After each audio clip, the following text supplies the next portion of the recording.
lifestyle. Sports cards and we live now. Jeremy Lee in the building and every guest that you ever needed. Sports cards after hours keep the hobby heated. Updates, hobby talk like you never seen it. Sports cards live and none could ever beat it. Sports cards is a lifestyle. Sports cards and we live now. Welcome to another episode of Sports Cards Live with your host, Jeremy Lee.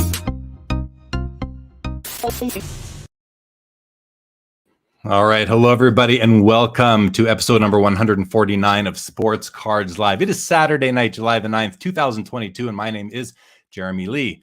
I want to thank Les Edwards for joining last Saturday for another great collector-centric episode. Had a great show with him. Feel free to check that out on the channel if you missed it.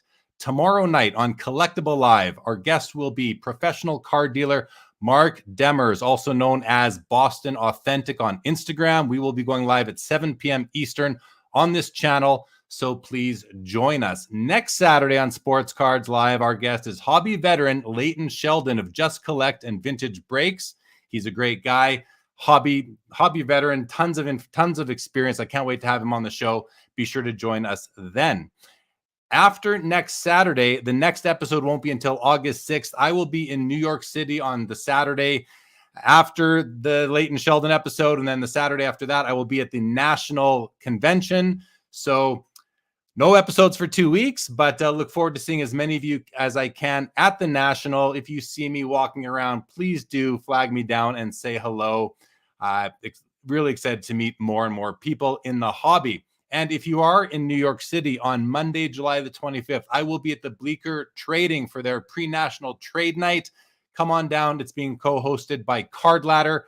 So I'm going to be there as well. Come check it out. Would love to see some people there. I would like to shout out Center Stage app. Download the app in the App Store for quick comps, whether you are strolling through card shows or pricing your cards. If you are a vendor, it is continuously improving. It's a great team over there. Great guys. Join me in supporting these hobbypreneurs as they endeavor to make the hobby better than it already is. I would also like to shout out channel sponsor Pristine Auction. PristineAuction.com is one of the most trusted sports memorabilia and collectibles auction sites. Auctions on PristineAuction.com start at just $1 each day, and there are thousands of autographed items available. They also sell sports cards, starting with no reserves in their weekly sports card auction, which runs Sunday to Sunday and has everything from vintage to ultra modern, including raw and graded singles and wax. Head over to pristineauction.com. Use code SCL when you register to receive $10 off your first purchase. I also want to shout out the hobby's middleman service, Trade Safe, your risk-free alternative for trades and buy-sells from any peer-to-peer social media platform or marketplace. TradeSafe has created a service, a process, and a team that makes remote dealing much safer than ever before. It is now fully digital. The website has been completely relaunched, and it's easier than ever to use. Check out tradesafehub.com. As always, guys, I want to thank all of you subscribers, viewers, podcast listeners. Grateful for all of you, as always. If you're not yet subscribed to the channel, please take a moment and do so. I'm really excited to be bringing you this fifth and final episode of the TAG Grading Reveal. We've been going on, it's about 7 or 8 weeks now. And the more that I learn about this company, the more that I meet the people there, I am truly convinced that TAG is going to be the disruptor in our hobby as far as grading goes. And I'm just excited to watch it unfold. Episode 4 was already 3 weeks ago. And tonight we will hear from founder Steve Kass on some developments, announcements, and more. As always, your comments and your questions are in play. Let's bring him out. Steve Kass, welcome back to Sports Cards Live. How are you doing today? Hey, Jeremy. I'm doing really, really good. Thank you. And thanks again for the opportunity to be with you to share this event. Yeah, you are more than welcome, Steve. It's really it's just great to have you. And as I just said in my opening, I'm excited to see what's going to come after this episode as we get through the, you're going to mention a few things tonight. I think the audience is going to be interested to hear them. And launch is coming, and I'm excited to see what happens. So before we really jump in, any initial thoughts that you want to share in terms of what your plans are for this episode we're about to have?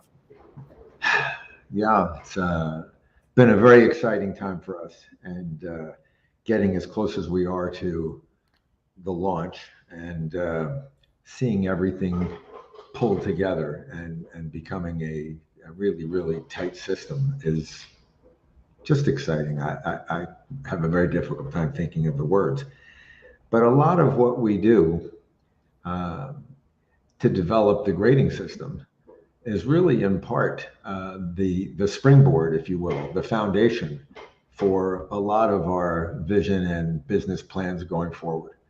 So tonight we're going to talk about a little of the future as we see it. And I wanted to just take a second to tell people I don't know any more about the future than they do, maybe less. And it's a funny thing about the future, but no matter how much you plan, no matter how much knowledge you acquire of what it is you're doing, the future is going to speak for itself. And to me, the best thing that spending time thinking about the future serves is it gives a better understanding by perspective and by where you want to go for the present. So I don't want anyone to lose sight of the fact that all we concentrate on is the present. What we do is we want to be a grading company. We want to do it as well as possible. We want to do it with technology, the lowest cost, fastest turnaround time, reproducibility, consistency. That's our business. So what we're going to talk about tonight are things that we dream about. We think our grading system lends itself nicely to, the technology it lends itself to, but we're not taking our eye off the donut to watch the whole. Everybody, we are a grading company. We're here to stay as a grading company. And if the future provides us the opportunity to add some of these things we're talking about tonight, great. No promise, no commitment, no projections, just a story about where we think we might go in the future. That's it. Okay. No, I appreciate that. It's a really nice preamble to the episode that's about to come. And speaking about the episode that's about to come, I really can't believe that we're at the final episode. 5 episodes. It's a lot of time to spend together. It's a lot of hours on Sports Cards Live. But I feel that the quality and the breadth of information that TAG has shared, it really warrants it. So I do want to ask you though. How has the feedback been for you and the team at TAG over the duration of this series? Almost too much. Seriously, we have, I think the last time I looked, 600 people that have sent in their emails, signed up and given their emails and asked us for continuing information, let them know when they could submit. We've had people, a number of people say, please just stop with the reveal.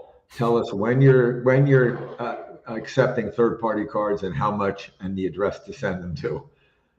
We have had people call wanting to talk about their position as group submitters, what they've done for the maybe decades that they've been in the industry, what they're looking to do with us, what they think about us, why they think it. We have had contacts from as far away as Hong Kong. We've had equipment manufacturers who want to make pods. We have had tech companies that want to develop various technologies for us. We've had private equity funds. You name it. From the industry, we've had contact from virtually every segment of the industry. And to be candid with people, there are, I don't know, I'm going to say 3% of the responses are negatives. Of those, more than half are people who either didn't understand what I said or understand what we do, and just factually their premise was incorrect. And the few people who gave us, I thought, comments that were negative or in part negative, that I understood what they were saying, we've talked to them, we've communicated with them, and in some instances, we've made changes because of their suggestions. So it's been a tremendous experience. Social media people have reached out. I thank you for everything. I doubt that any of this would have happened without your ability to introduce us in the proper way, in the way that fits our image, how we see ourselves. Yeah. Oh, well, you bet. I want to ask you this. What about job applicants? Because you've mentioned that, and it's on your website, you guys are hiring. Have you had a lot of people reach out interested in jobs with TAG? Yes, we've had quite a few people who have either emailed us directly because of being on one of these reveal shows or seeing us on YouTube that have asked for opportunities. We have had people who've responded to ads that we've placed. We don't look for a unique set of skills, but we look for people who are detail oriented, who have the ability to commit to a process, to not look for shortcuts or not ways to improve their quantitative output at the compromise of quality. We look for people who are very team oriented. So our interview process is not, they take tests. We have tests developed that they have to take, but we also have them interview with peers in the company, people they'll work with. And that makes it a little more difficult because once you open the door to peers for interviewing somebody, when that person says they don't like them, it's pretty difficult to hire the person. And yet we continue to do that. And we've had, I would say, considerable success. I wish we had more success. I think right now I believe we're looking for about 7 more people over the next, 6 to 8 weeks. It's not time pressure. It's very easy for us to train somebody. As a matter of fact, we had somebody here that you're aware of that came in, and I brought them over to image capture and introduced them to the person, the operator, and said to the operator, how long have you been here? I knew, of course. And the person said that yesterday, they were here on a Tuesday, and the person said, yesterday was my first day. And I said, what are you doing? And they said, grading cards. And the person in the social media world who was here said, I can't believe that. And then we had that person sit down and do some grading and then go over and look at the printers. We had that person do the sonic welding and participate. But we're looking for people that, and if there's anybody out there that's looking for a job with a company that will reward commitment with an opportunity for a life-changing event. We're a tech company, a startup. We have a high upside in value. We are going to have the employees participate in that success. This is not somebody who's looking for a job. This is a person, if there's anyone looking for a career and wanting to hitch their wagon to people who see the relationship as a two-way street, we're it. So anyway, long answer, we're filling our slots, but we're not just rushing out and doing it. You have to be the kind of person that we're looking for. Okay, sounds good. Well, let's get into the program. I see we have lots of comments coming in already. I'm going to just quickly say hello to a few people here. Steve Fact Sakes is in the house, says, let's go. Brian Adams has been waiting for this. I hope you're well as well. Lucky K, looking forward to it. Can't wait to be able to try out their service. Hockey Cards Up says, same guys. Can't wait to hear the final details. Sounds good. Wiz Collectibles is back. Good evening, Jeremy and Steve. Excited to see this final episode. Good to see you, Wiz. Justin Vick says, keep the hobby heated. TAG, we got some of your colleagues from TAG in the chat. Hopefully can answer any questions that Steve and I may not get to. I like this. David G says, on vacation with the family, but still watching Sports Cards live tonight. That's great, David. Great to have you. Foul 5 Ball in the house. Skeppy's in the house for live number 5. Christine Heward, hello to you. Josh Packham is excited to hear the pricing. Yeah, and there's 2 more comments coming on pricing here. Hobby Champ says he prays it's competitively priced. Something it has to, because there has to be a reason to not simply grade with the other companies beyond we just do it differently. Well, Hobby Champs, yeah, I mean, consistency is another reason, but I think everyone's going to be pleased with the pricing. I have had a preview of it. Justin Vick says it could go either way. This sounds like a premium service. I think it is a premium service from what I've seen, but I don't think it's at a premium price. And Steve is going to announce pricing tonight. So you guys can get ready for that. But we are not doing it yet. That's coming later. Steve, let's jump into the agenda. The first thing on my notes that I want you to talk about is further automation and technology in the grading process that you guys are thinking about, planning. I'll let you take it away. Further automation in the process. There's quite a bit. I think that question kind of begs a little more information in the answer. Part of our technology takes time and it takes resource. And when you develop technology, you first have to decide how quickly do you want to develop that technology. And when R&D is involved, there's no certainty as to the success of the R&D efforts. And so when you set a timeline for it and you fail, you have to either give up the project or keep going, keep spending money, keep spending time.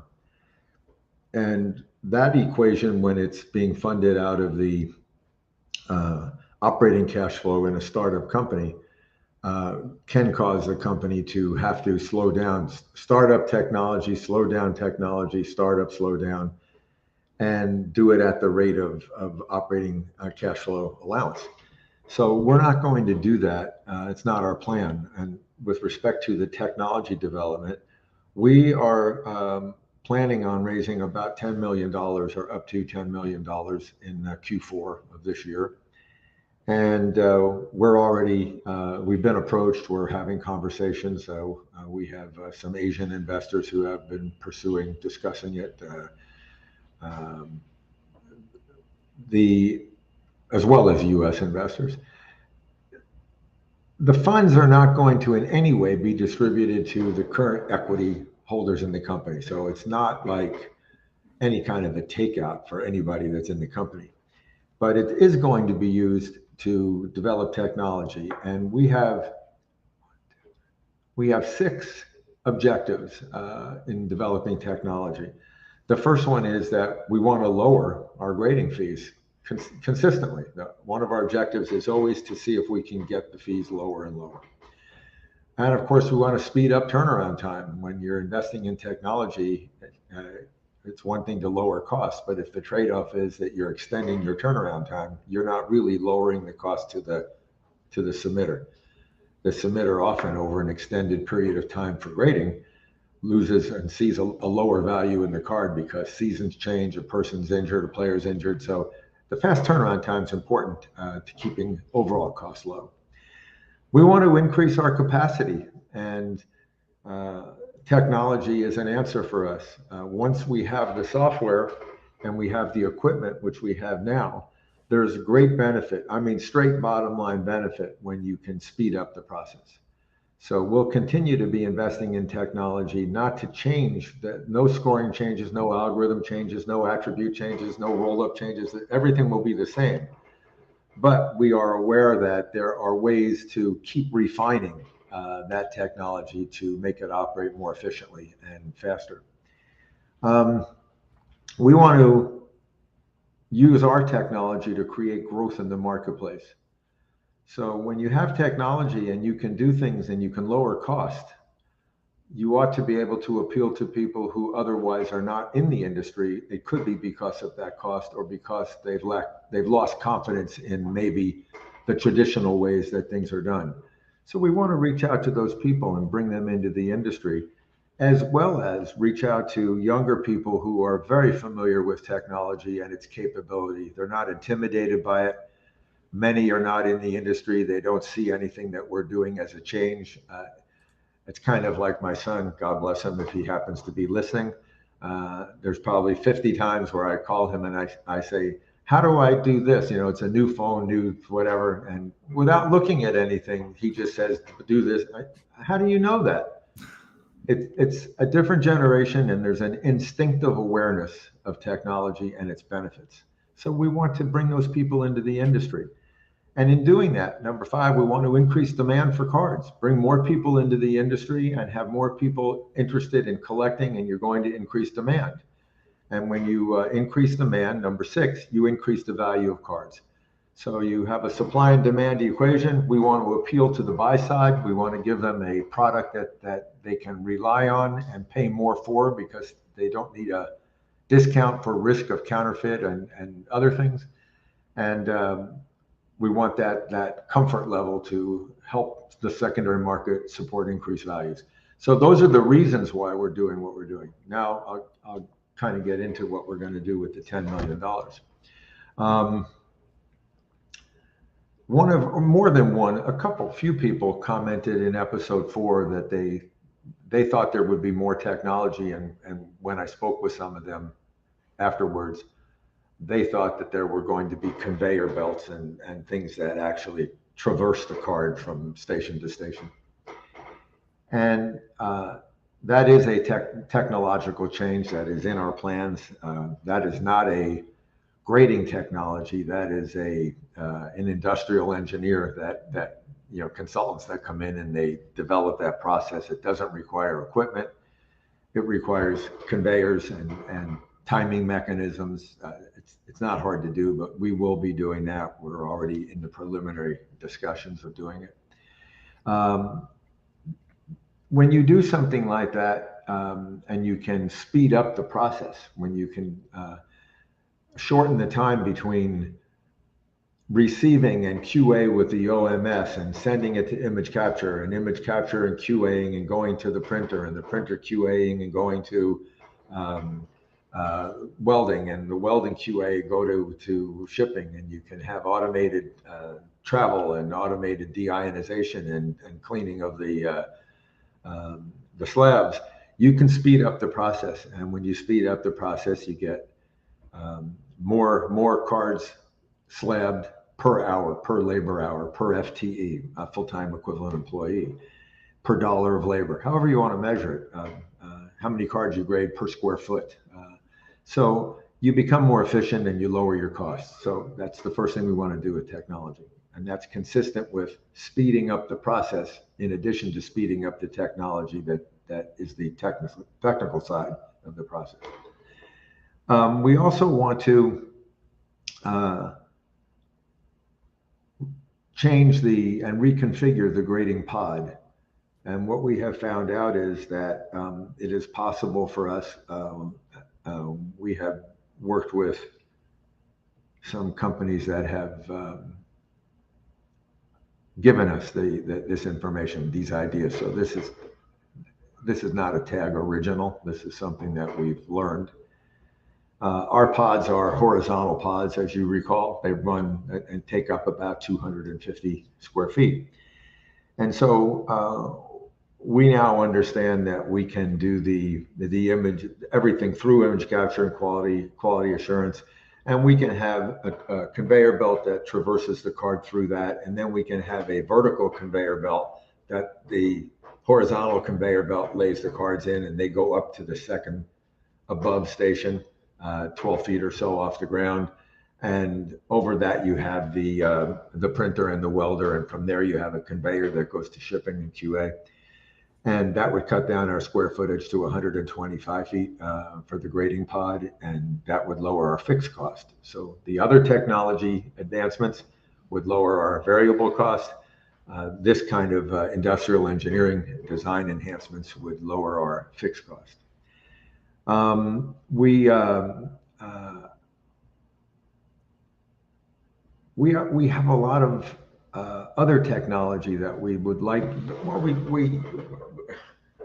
I don't want people to expect these things, but they're very realistic in our minds. Our pods can be made smaller and considerably smaller. We know that.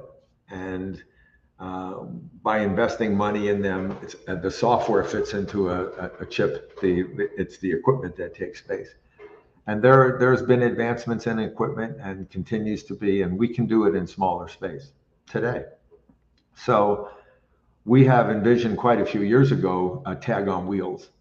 And TAG on wheels will be a mobile TAG pod that will travel around. It will go to shows. You might see this large vehicle pull right into the National, not this year. It'll have one side will be glass. You will be able to stand there, see your grading. The grading would be videotaped. You'd be able to get the video of the grading. It would go to all kinds of events. Later, I'm going to talk about a committee I would like to see formed someday, and its reach. But the TAG Mobile could go anywhere. It could go to a Super Bowl, NBA playoffs, the Stanley Cup, wherever. It could go to high schools. And the idea of the mobile is to assist further in bringing technology to the market. And we're going to have grading pods. Our pods our remote pods are pretty sound concept. It's not here now, but if we wanted to pursue that immediately, we could. I would say the only technical challenge that remains for that is all the grading, of course, would be done here. What would be done remotely is the image capture, the printer, and for the slab and the welding. And we need software that will confirm for us that the card that's being put into the slab and being welded is the card that we graded. And we already know it can be done. We know how to do it, but we don't have that software right now. And that would need to be developed. And then we could do the remote pods. We have to decide if we want to do the remote pods horizontally. But also, as we speak of the future, we envision a future tag system that's a vertical system like an ATM machine. We have had discussions with people who are experts in miniaturization for downsizing technology platforms. And we're led to believe that if we're willing to spend the money and make a commitment, we can build an ATM type grading machine. We're not certain how far underground it might go. It could be 3 feet, could be 5 feet, because we want to make sure it's no more than 5 feet above the ground. And it would have a card slot with a card holder, and it would have a credit card, and machinery inside would remove the card from the holder. We're talking about different techniques for doing that. There are many available, actually. And then the card would be transferred down to image capture. And from image capture, the printer would be on the bottom, and as soon as image capture identifies the card and scores it, which is as little as 15 seconds, the printer would start printing the slab. The slab would be picked up by arms, brought up above. It would be deionized and cleaned. The card would come down. It would be placed. It can be placed precisely within microns, better than a human being could, and more safely than a human being can do it. And it's done with suction cups, and you set the card on, and the suction stops, and then the slab is welded. So we know this can be done, and it's not a difficult concept, but it's expensive. So part of that $10 million will be to further that and do it quickly. We want to be in shopping centers. We want to be everywhere, and we want to make it so easy for people to get cards graded. I think that's it, really. The remote pods, the tag on wheels, reducing labor, reducing fixed expense, switching to vertical. That's kind of the technology things we see in the future. There's not much to do with, quote, the grading system, except make it faster. It's more the efficiency of the overall process and being able to go remote. So, well, thanks for that. Our system is like the first laptop. You could see more power in a phone today, faster and more power in an iPhone than your first laptop. And, all due respect, I think we're entitled to for having developed the first, quote, laptop version, but it's not the end all. And it will be much more efficient. But you're just talking about the process, not the grading. So I think it's important to also just underscore that with the grading system won't change as the process equipment or the process technology evolves. The grading system and technology is set. Yeah, I met with a guy this week,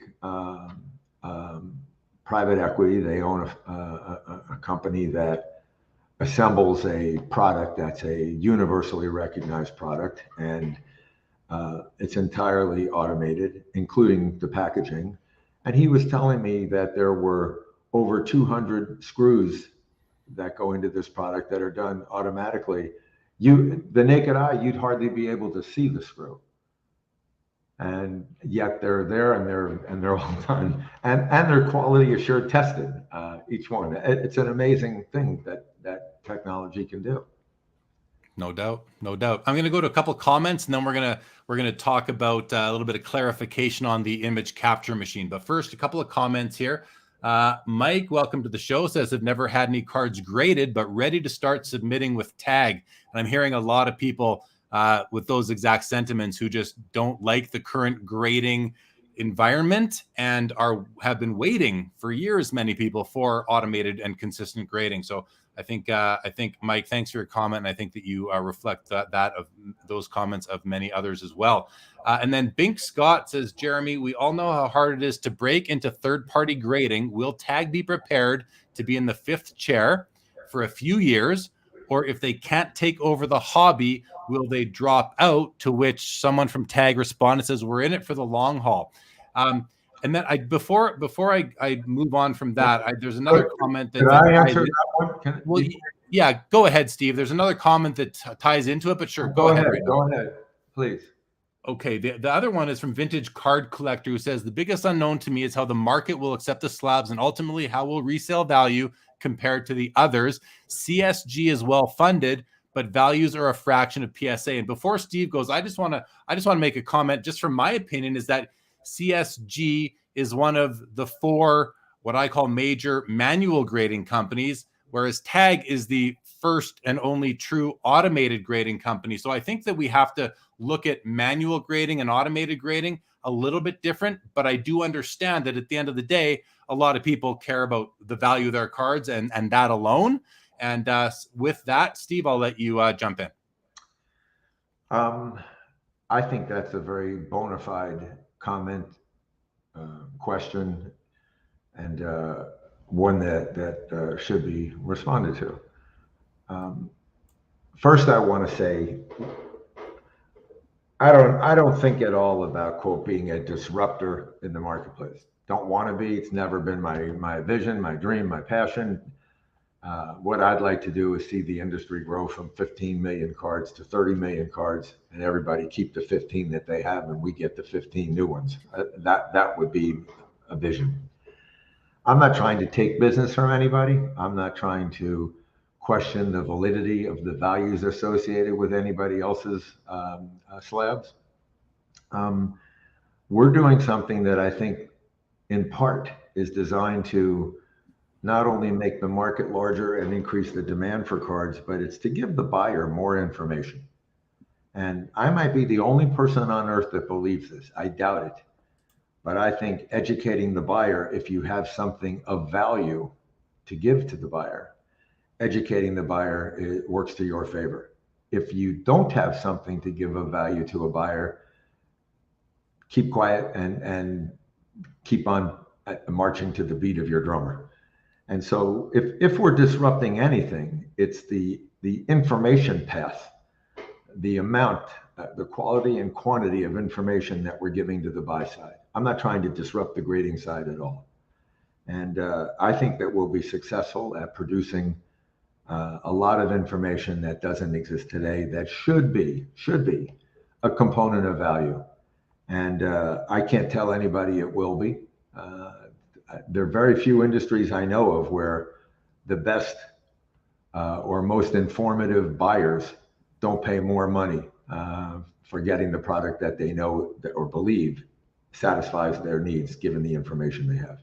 I don't know of one. So you can dupe people for a while, but eventually there's an efficient market out there, and the efficient market theory has been around for hundreds of years. And it's been proven over and over and over again to be a true indicator of value and satisfying need. So I'm not going to defend what we're doing. I'm not going to in any way support the image that we're disruptors. There's no need for us to be. And I don't want to be. Okay, good. Let's move on then to the image capture machine. Again, there were some comments that came from episode 4 that it just seemed that the image capture machine just seemed like a high-end scanner. Can you address those comments, Steve? Yeah, actually, I think you mentioned that to me previously. I'm kind of surprised at that comment, but well, let me just say that during episode 4, when we did the tour, we didn't get in really close to the image capture machine, and there was good reason for that. So maybe address that Why Okay. didn't we get right in there and show the inside of it so people could have seen it's not a scanner per se? And then just maybe describe a bit more about it. Okay. The reason why we didn't allow and won't allow video of what's inside is because it's a lot of proprietary technology that we've spent a lot of money and a lot of time on. So let me try and who the person who asked the question, did you say his name was Mike? No, I didn't say whose name it was. Okay, so whoever it was that asked the question about, is it a scanner? We don't have a scanner bed there at all. We have a high resolution camera, and the camera is mounted in a way that took a lot of time to figure out how to mount it to capture what we wanted. We have a light configuration. And the light configuration, if you understand that the camera and camera lens is at X point, you have to figure out what elevation you're going to have for your lighting. If you go too high, you're going to get a reflection from the camera lens itself. Even if that refraction is outside the surface of the card, it will bounce and refract off of the interior walls and floor nest of the card, and it will ultimately, at very high resolution, create some impact on a card. So understanding the elevation of lighting is important. Understanding the intensity, the brightness, what type of lighting you're using, we have to do a lot of testing. Understanding the configuration of the lighting, whether the lighting is a 360-degree circle, whether it's an oval, whether it's in a rectangular shape in dimensions that correlate to the rectangular image of the card. All of those are things that are tested and tested and tested, and time and money to do. Then you have to know what angle the lights are at, and you have to know whether or not all of the lights are at the same angle. Is the vertical side, top to bottom of a card, does that take a different angulation of the lighting than the sides? And you have to determine how that lighting is going to be sent and received. And then lastly, you have to determine how many lights do you use. So if you use too much lighting, the refraction off the lighting is caught within that multiple image capture that you need to get a 3D image. And image 2, 3, and 4 have the remnants of lighting that distorts the image. If you do too little, you don't capture all of the defects. And so you have to figure out how many lights, and then you also have to figure out, do they all flash at once? Do sides flash and then top and bottom flash? Do you have 200 lights total? Do you have 1,200 lights total? Do they randomly flash instantaneously? So you have 35 lights on the side and 52 lights on the top. And so it's not a scanner. I mean, it's so far from a scanner. And I will go on record as saying a scanner cannot work, period, cannot work. And the reason why it can't work is you're going to have a very difficult time getting an accurate, consistent, and reproducible surface defect detection. First, to understand what type of defect it is from a scanner is difficult. And secondly, the depth of that defect. And so many defects are altered by the nature of a scanner and how a scanner captures its image. We use the scanner. As a matter of fact, we've been with 4 developers, as you know, each one for at least 18 months to 2 years, each one with a different task, going from the proof of concept to the prototype to the minimum viable product to the production model, each one reviewing everything else that had been done previously. And 2 of our people, our developers, used scanners. We used an Epson scanner, and it worked great for certain things. I remember jumping up and down like a little kid. I couldn't believe that we could see certain things from that scanner. It's only when you start applying algorithms and scoring and defect detection and defect type that you realize that a scanner, it can't do it. So I hope I'm answering the question. What we have is a highly sophisticated image capture system that is totally unrelated to a scanner.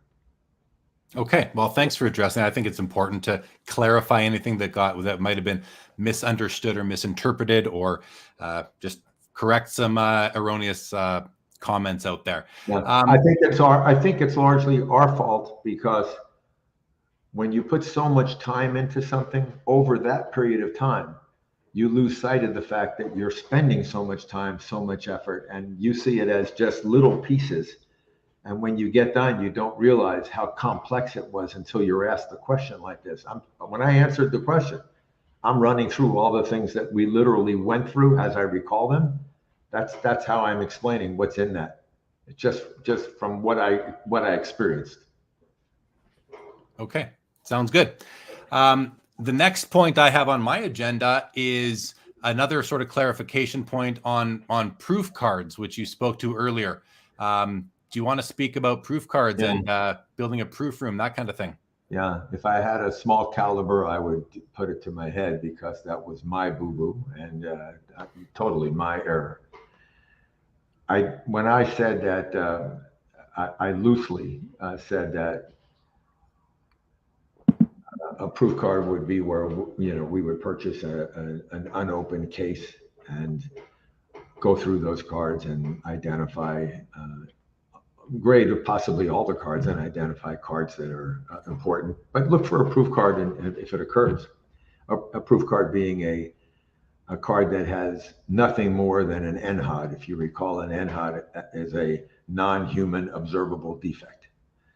And so we have a means of identifying what the threshold is. It's highly selective for a proof card, and proof cards would be one of ones. So whenever they occur, once they occur, if there were another card that was identified of that same quality, and it's not a quality that could be higher, because there are no defects on the card that are not NHODs. So the only other card that could ever occur could be a card that's comparable, but it can't be better. Are you with me? Because all that remains are NHODs. They're not graded. So the process for cards that are identified as proof, the system would record that a proof has already been made. And when a second card comes in that might otherwise have been a comparable grade to a proof, that card is not kicked out as a proof. And so it goes through the standard process and is slabbed as a pristine or a near proof. And it would be handled as it goes through that process. So it is possible that a near proof card could be the same as a proof card, meaning its only recorded defects are NHODs, but it's not the first, and it therefore is not the only of that card. So the mistake that I made was in concentrating, as I just was, on the process for determining a proof card. I referenced that we would buy, and we're not buying the cards. We would never buy our own card and then grade it. As a matter of fact, employees are not allowed to have cards graded. They're not allowed to have relatives' cards graded. They have to sign statements that they're not affiliated with anybody that's submitting cards. We don't want any conflict of interest. And by the way, I'm probably the person in this office that suffers greatest by that policy, because I have some cards that would be valuable cards, and I would consider having them graded by TAG. So what I should have said was that we will accept unopened cases, unopened boxes, maybe even unopened packs. We see ourselves doing case breaks, live grading, and people having the opportunity to have a proof card in that case break, and certainly pristine and near proof and gem mints, whatever. But being able to do it with live grading and being able to do it with some of the features that we can provide, even if somebody buys the card and decides they want to have it put into a foil wrap, or want to customize it and make it unique. So proof card, it's always going to be unopened. It'll be at least cases and boxes, but it will be cards that are submitted by third parties, not cards that we purchase. Okay, no, that's good clarification right there. We actually had an offer to partner with somebody on that kind of situation. We don't want to have any equity interest in the grade of the card. So we will charge people up front what we want to charge for the cost of having that case break and the hunt for the high quality premium, ultra premium proof, near proof cards. But if they find it, they own it, period. Okay. Sounds good. Thank you for that clarification. I'm going to go to a couple comments here. And, as always, some of them, they are to come to Scott Nobles here. Steve will be addressing Canadian submissions a little bit later. Nikola Tesla says, I trust it. I'm ready to send in cards. I would suggest keep prices low, then go to known card dealers, give them a deal. Then you can work outward from there. That would be my model. Nikola Tesla is offering some business advice here, Steve. I have a feeling that you've thought through this sort of, how this all plays out. Any comments? I do. And we have spent a lot of time. As a matter of fact, last night, we pretty much finalized our pricing. It was as late as last night. And, excuse me, one of the issues in setting a price is it's kind of inconsistent. It can be perceived by the market as being inconsistent. To say you do all of these things and you represent that they all equal accuracy, consistency, transparency to a degree that does not otherwise exist in the industry. So again, you notice I'm avoiding better. I'm avoiding saying somebody else does less. I'm just saying we represent that we're bringing accuracy, consistency, and reproducibility to the industry in a way that may not exist. You, the submitter, you make that decision. And we're also representing that we're giving more information and we're giving custom supplies and we're paying for supply shipping two ways to and from that we've developed. We're paying twice as much for slabs because we think that we're using better materials and better design. We think. The consumer has to decide. But putting everything together and saying that we have intended to create a very high quality brand image and support it with very high quality, non-compromised technology, and then go out and say, we're going to grade your cards for such a low price. We're concerned that the market turns around and doesn't say, wow, this is the greatest thing since sliced bread. What they say is it can't be as good as they say if they have to buy the market by giving that price. So we don't want to buy market share. What we want to do is we want to give the market a very good deal, a very high quality product, and we want to earn the trust and respect of the industry by giving them the same. So yes, we did think a lot about lowering the price. We do believe, just philosophically, that as we bring up more and more technology, as we expand the market, as we become more efficient, as we grow our capacity, grow our volume, we do contemplate that we will continue to lower the cost of grading. So we're not envisioning at any time taking the opportunity to say the market loves what we're doing, let's charge them more. Or we have a backlog, let's shut down submissions. Our backlog, we just took on our launch 250,000 cards. The next month we had 300,000 cards. Let's shut it down and we'll do it by raising our fees fivefold. We're not doing that. Okay. It's a very good question. Yeah, and now with that, there's some people guessing what the pricing is going to be. So I'm just going to flash these, and you'll reveal pricing a little bit later. But Bink Scott is guessing $30. True Story is guessing $75. Lucky K is guessing $25. And Nikola Tesla says, so having a card slab by TAG costs $500. I don't know where you got that from, Nikola Tesla, but no, but Nicholas is right. It would be worth $500. Oh, there you go. There you go. Okay. And here we go. Michael Ham says, and well, good to see you, Michael. I hope to see you at the National in a few weeks. Says, I would love to grade a card with TAG. I think they are on the cutting edge of grading. My only concern is if the grading is very difficult to get a 10, for example, CSG. Do you want to discuss the grading standards at all, Steve? Yeah, definitely.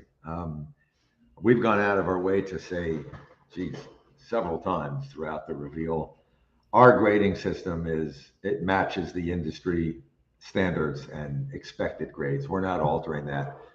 So if you'll give us a reasonable amount of time to accept and grade some cards, and it doesn't take long, 90 days, look at our pop report and compare it to any of the other companies' pop report, and you should see fairly comparable percentages of cards by grade. You will see that as soon as you have a statistically valid sample, because we're built to mirror that. We're built to mirror the existing grading standards. The only difference is on any given card, we will be consistent in the grade that we apply, as opposed to what may be a situation where on any given card, there's a range of grades that you could get manually, and you may have to resubmit it 2, 3, 4 times to get the grade that you feel is appropriate. You'll be talking to me, I guess, about resubmissions, or have we already covered that sufficiently from previously? It's not on the agenda tonight. Okay. Anyone will be able to go to our website after convention, the first week of August. We will be putting a lot of our subject content that we've dealt with in the reveal. I'm making it available on the website.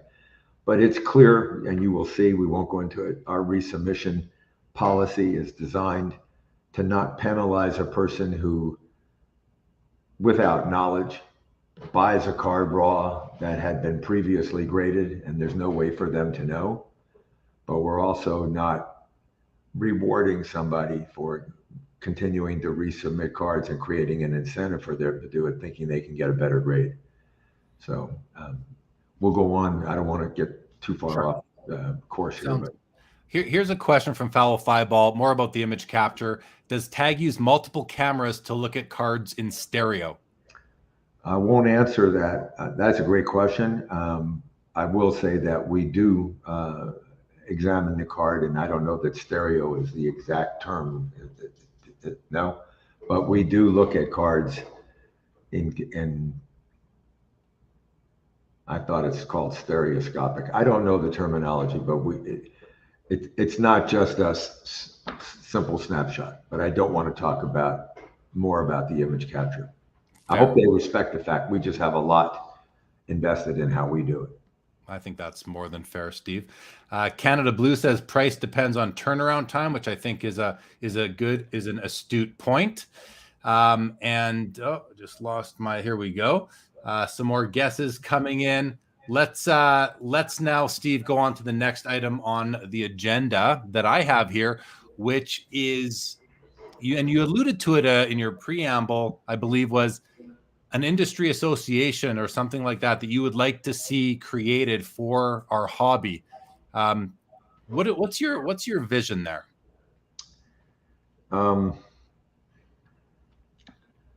First, I would like to say that this is something that I personally believe in, and TAG need not be involved. So I want to make sure everybody understands this does not in any way create any opportunity for TAG that would not exist for every other industry participant. And when I say industry participant, I believe that people from the following groups should be involved in this: manufacturers and grading companies and auction houses and marketplaces and distributors and fractional share companies and collectors and show promoters and content creators and breakers and group submitters, equipment companies, tech companies. I think just let yourself envision the entire collectibles industry and see all of the participants in that industry. And I think that we should have an association of those people. And with the clout that this industry has, the leadership that this industry has, and I define that leadership as highly successful business people, people with enormous financial resource, the ability of those people to be ever present in front of people, social media, and influence and offer advice and opinion is extremely valuable. And I also would say that those same people are some of the, for the most part, almost universally, some of the greatest contributors to the betterment of mankind that exist. And all too often, in my opinion, they don't get proper recognition for all that they do outside of their known business. So that group of people, I believe that we should all have an association, and I call it ACE just for illustrative purposes, and the Association of Collecting Enthusiasts and people who benefit from the industry. And I think that association should have a policy committee, and that policy committee should have a member from each of the groups or two members, and policy should only be able to be made with unanimity in the policy agreement, that every member on that committee from each industry should have a veto, so that what might be an advantageous financial situation for one and is a detriment to the other, I want it to be a non-political, what's best for me type of situation. And I think that association can work for the betterment of the industry. For example, I've said this before, I'm going to say it again. There is no reason for counterfeiting. There's no reason for the ability to counterfeiting to exist in this industry. Absolutely no reason. And the reason why counterfeiting exists in this industry, aside from, of course, the fact that there are evil, nefarious, greedy people who are willing to take advantage of people who don't have knowledge. There you go back again to the concept of giving the buyer information. But they capitalize where that information doesn't exist. And we in the industry spend our time trying to figure out, is that card a counterfeit? And I believe that's the wrong approach, because the counterfeiter will always have a leg up. Their technology will always advance, and we'll always be tracking that technology by what we come to know as a known counterfeit, as opposed to getting out in front of it to preventing the counterfeit. So I believe that the solution to the counterfeit problem is looking in the other direction. It's not to identify a counterfeit card. It's to be able to determine that a card is a genuine card. And that's so easy to do, because the manufacturer's facilities are very secure. Counterfeiters are not going to get in there to run 5 counterfeit cards. And what we've done, I didn't tell anybody this previously, but I'll give a little insight. I said we had done some work on counterfeit detection. We're continuing to. So one of the things that we've done is we've spent time, I don't know if other grading companies have done this. I'll tell you a story in a second. I don't know if other grading companies have done this, but we have spent a lot of effort, not so much money, a lot of effort, manpower, senior management, figuring out how to deconstruct a card to every single component of the card, which we do now. We know how to do it. And we identify and we see every layer in the card. And we talk to people that are collectors, and we ask them how they think a card is made, how many layers they think, how they think the printing process works. I've yet to encounter a person who actually knows. And I will tell you, sitting here, we know. We not only know that process, but we also have now identified the source of 2 of the components. They're 5. For the most part, we know that they all use the same one for the 3rd, and we're now working on 4 and 5. And when you have that information, boy, does that make counterfeiting dangerous.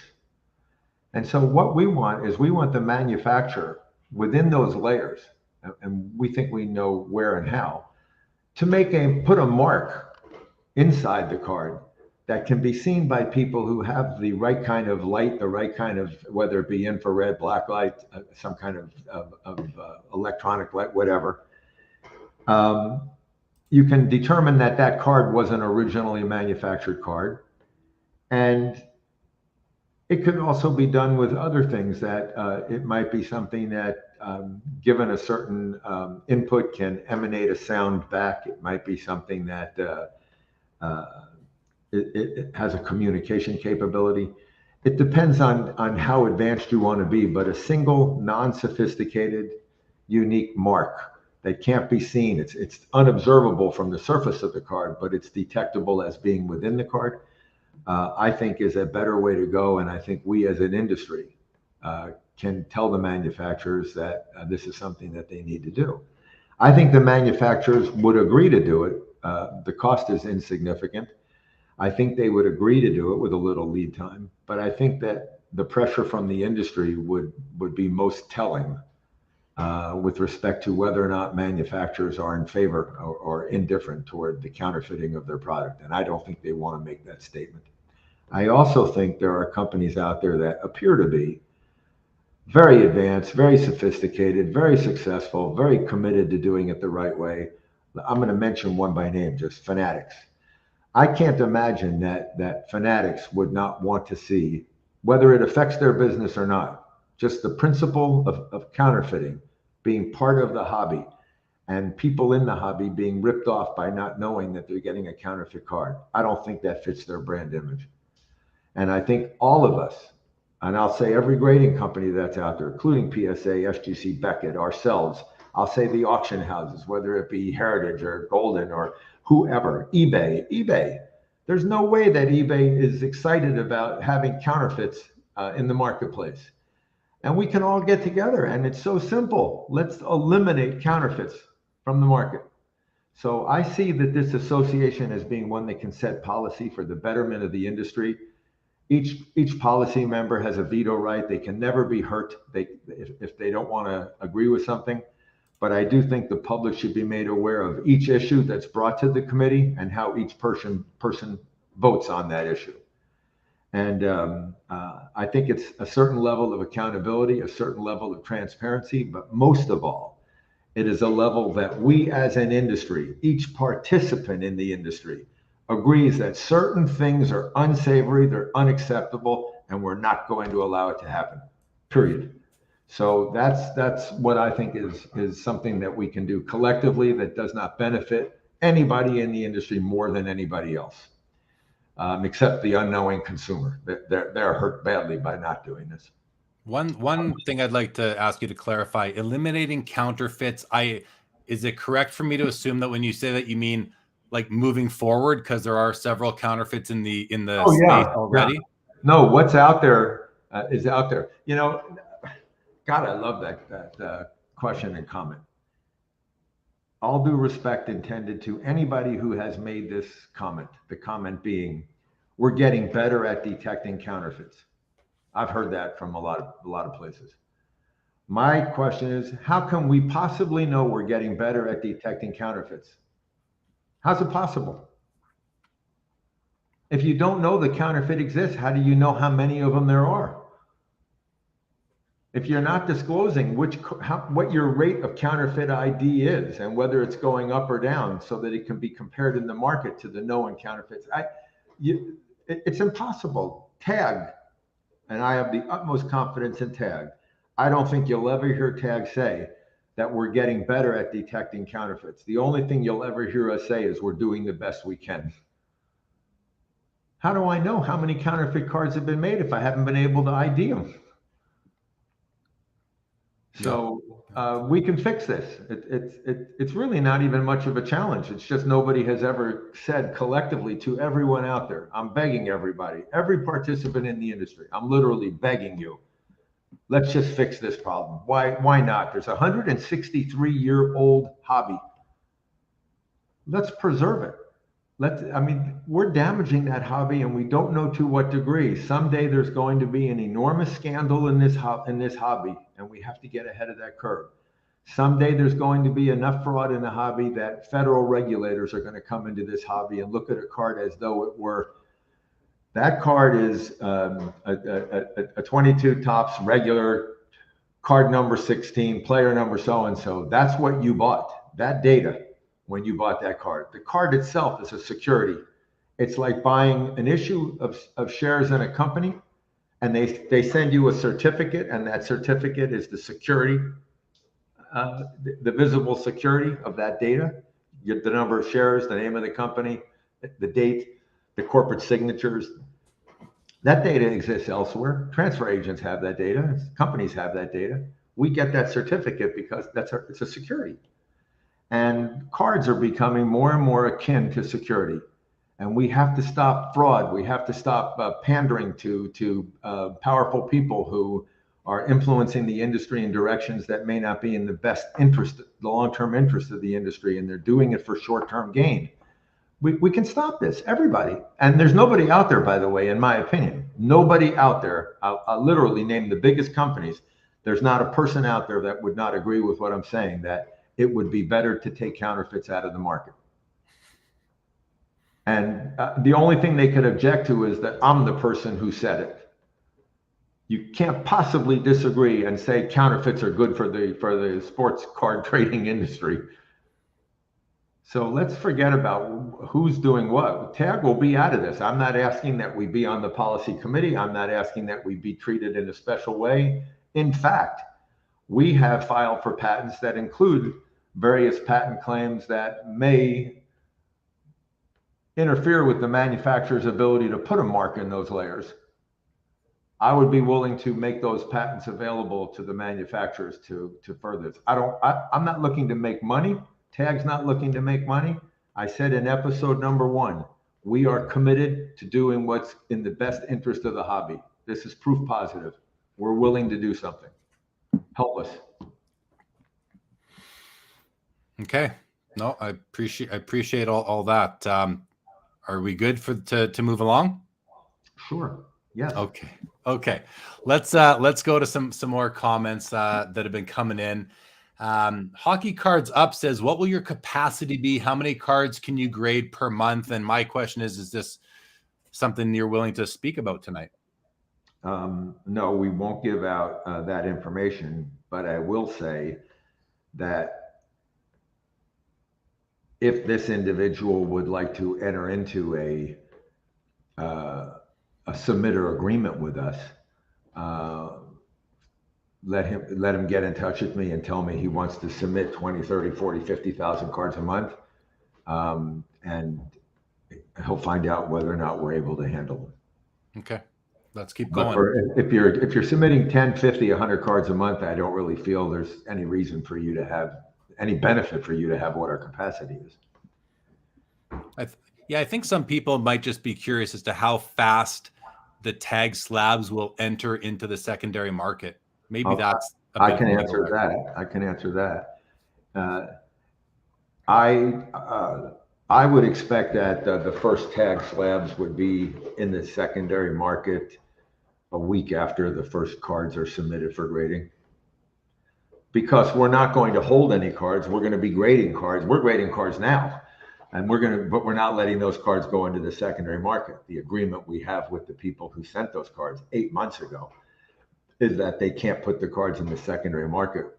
We have a right to involve ourselves in the quantity and the decision of the cards before they do it. And we're only doing that to protect all the people that come in as third-party submitters now.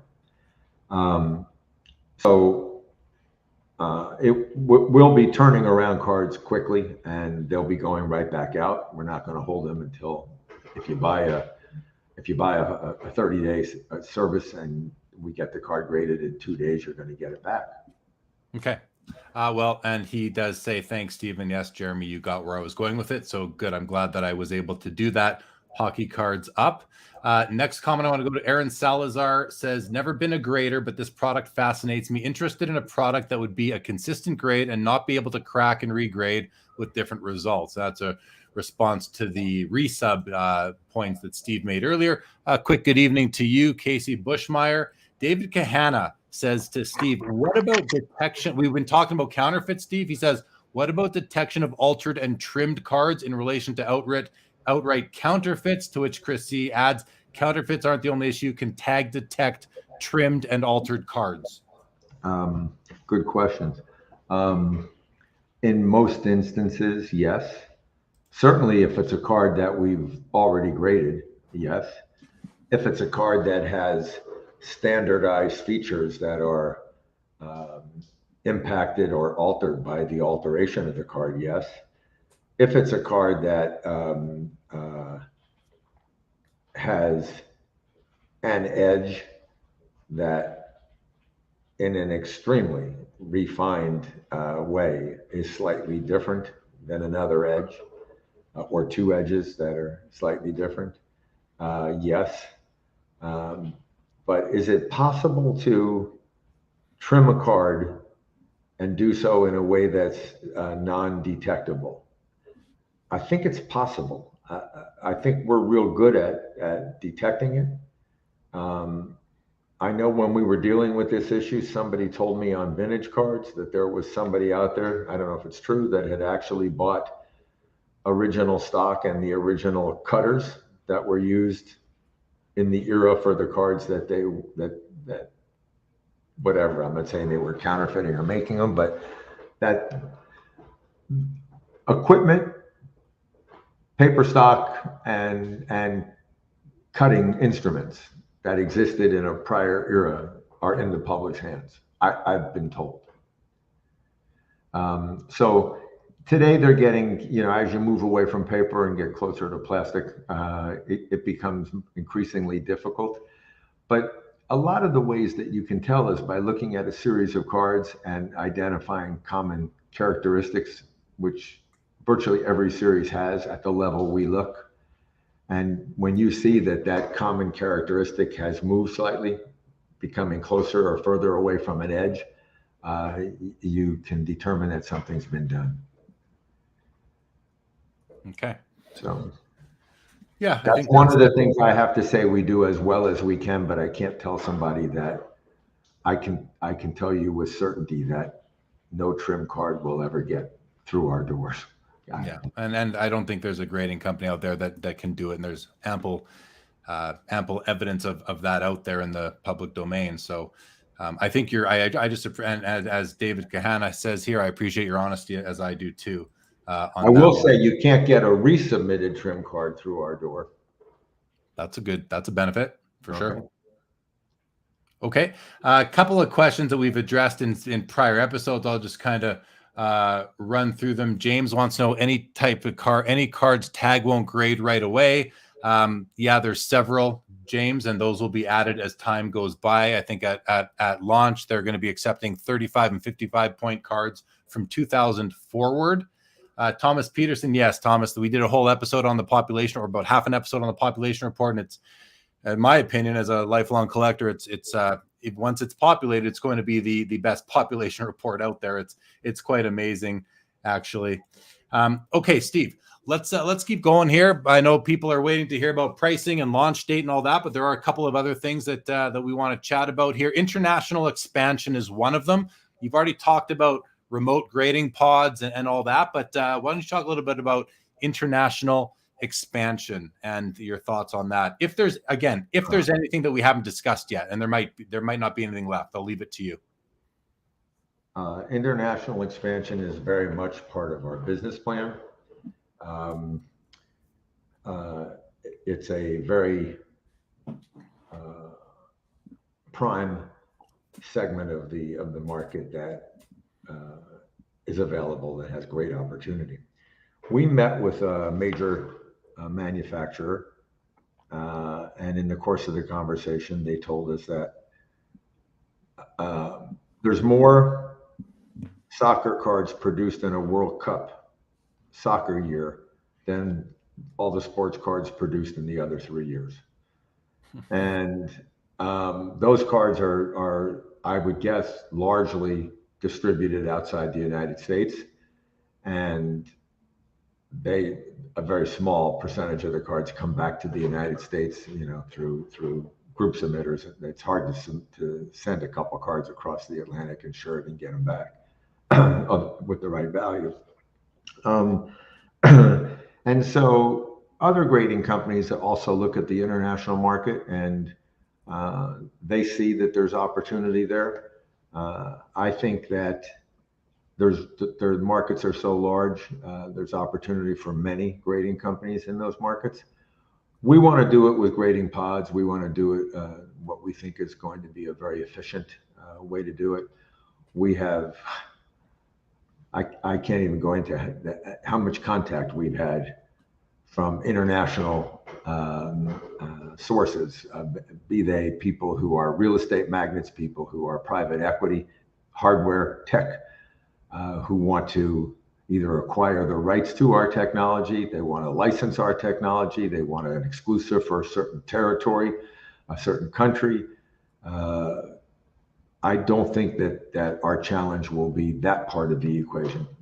We have to get the ability to assure ourselves and assure the public that the card in the slab is the card we graded. It's not that difficult to do, but we need the software to do it. Okay. So you're good on international? Yeah, it's part of our plan, and it's going to happen sooner than later. Okay, good. I think the first thing we're going to do is the gaming cards, and we're going to introduce those. We're going to, I think, do that quickly. Our technology is very relevant to grading those cards. There's not much that we need to do. So we're going to do that soon. And at the same time, with this capital that we're going to raise in the fourth quarter, we will be developing the grading pods ASAP. I'd like to triple, quadruple the money that we're spending on technology and direct it towards those pods. Yeah. Okay, good stuff. Whisk Collectible says, I contacted Steve in an email about this, but any thoughts on contacting eBay about potential challenges searching selling platforms for tag cards? He's saying, I basically foresee many laundry tag, raw cards, etc. in the results. And my advice to you, Whisk Collectibles, as far as laundry tags, would be to just put them, after if you're searching for only tag cards, you search tag, and then maybe you do a minus sign, and then right after that you put laundry, and that will eliminate any laundry tag cards where it says laundry tag in the entry, and that'll get you around that issue. But I understand, Wiz, that there's more potentially more undesired search results coming, but that'll definitely get you out of the laundry tag one. So take that one with you. And we need a little time to deal with these kinds of issues. We're spending all of our time right now on the reveal, the planning. We've got financial people that are asking for information and talking to us, and we're doing Zoom meetings. We're having people here that are taking up management time. When they come here, we wish they would just come. We would spend an hour, show them things, and they'd leave, but they don't. They come here. I mean, they're here the whole day. It's hard to get rid of the people. Yeah. So we can't do everything. We're doing as much as we can, but the issue that you call him Wiz, to me, he's whiskey. And the whiskey is a good question, and we're working on it. We want to contact eBay directly. We want to have some discussions with them. We have some other very large relationships that are working in our favor. So we just need a little bit of time to work our way through that. But yes, we need to do some things to help that process. Okay, well, good. It's good to have awareness of that and to be open to discussing these things with other strategic type of partners, or just alliances, I guess, is even a better way to put it for that. Let's get into pricing. I mean, this is one thing that people have been guessing throughout the episode what the pricing is going to come in at. Steve, are you ready now to discuss the pricing model? No. Yeah, you better be. No, there's one more thing that I would like to talk about. Sure. Which is, I met with the CEO of the City of Hope. The City of Hope is a national cancer center. It's 110 years old. Never a hint of anything improper. And it has had remarkable success at developing the technologies that have led to the most common used and technologies for cancer treatment, as well as other very important aspects of medical science associated with diabetes, human growth hormone, a lot of things that are used in a lot of procedures. And I've been involved with the City of Hope for 33 years, and 33 years. And so I am familiar with how it works and what it does. So the City of Hope is located in Chicago. They have medical centers in Chicago, Atlanta, Arizona, Duarte, Irvine. That's new, being built now in 5 Points. And it's a very large and very highly respected cancer research and treatment center. And I would like for that same organization, ACE, to also commit not only to do what's best for the collectibles hobby industry, but to also do what's best for the world in general. And that commitment should be to find a cure for cancer. And there's nary a person that you know that's an adult who has not had contact with a family member, God forbid a child, a family member, cousins, aunts, nieces, children, next door neighbors, friends, business associates that have not been touched by cancer. And often that touch is not without a lot of pain. Emotional pain, physical pain, financial pain. It is a devastating, can be a devastating situation. So I think that we as an industry, my goodness, you know how many people we have in this industry? When you consider how many collectors there are, hobbyists, people who go to shows, trade.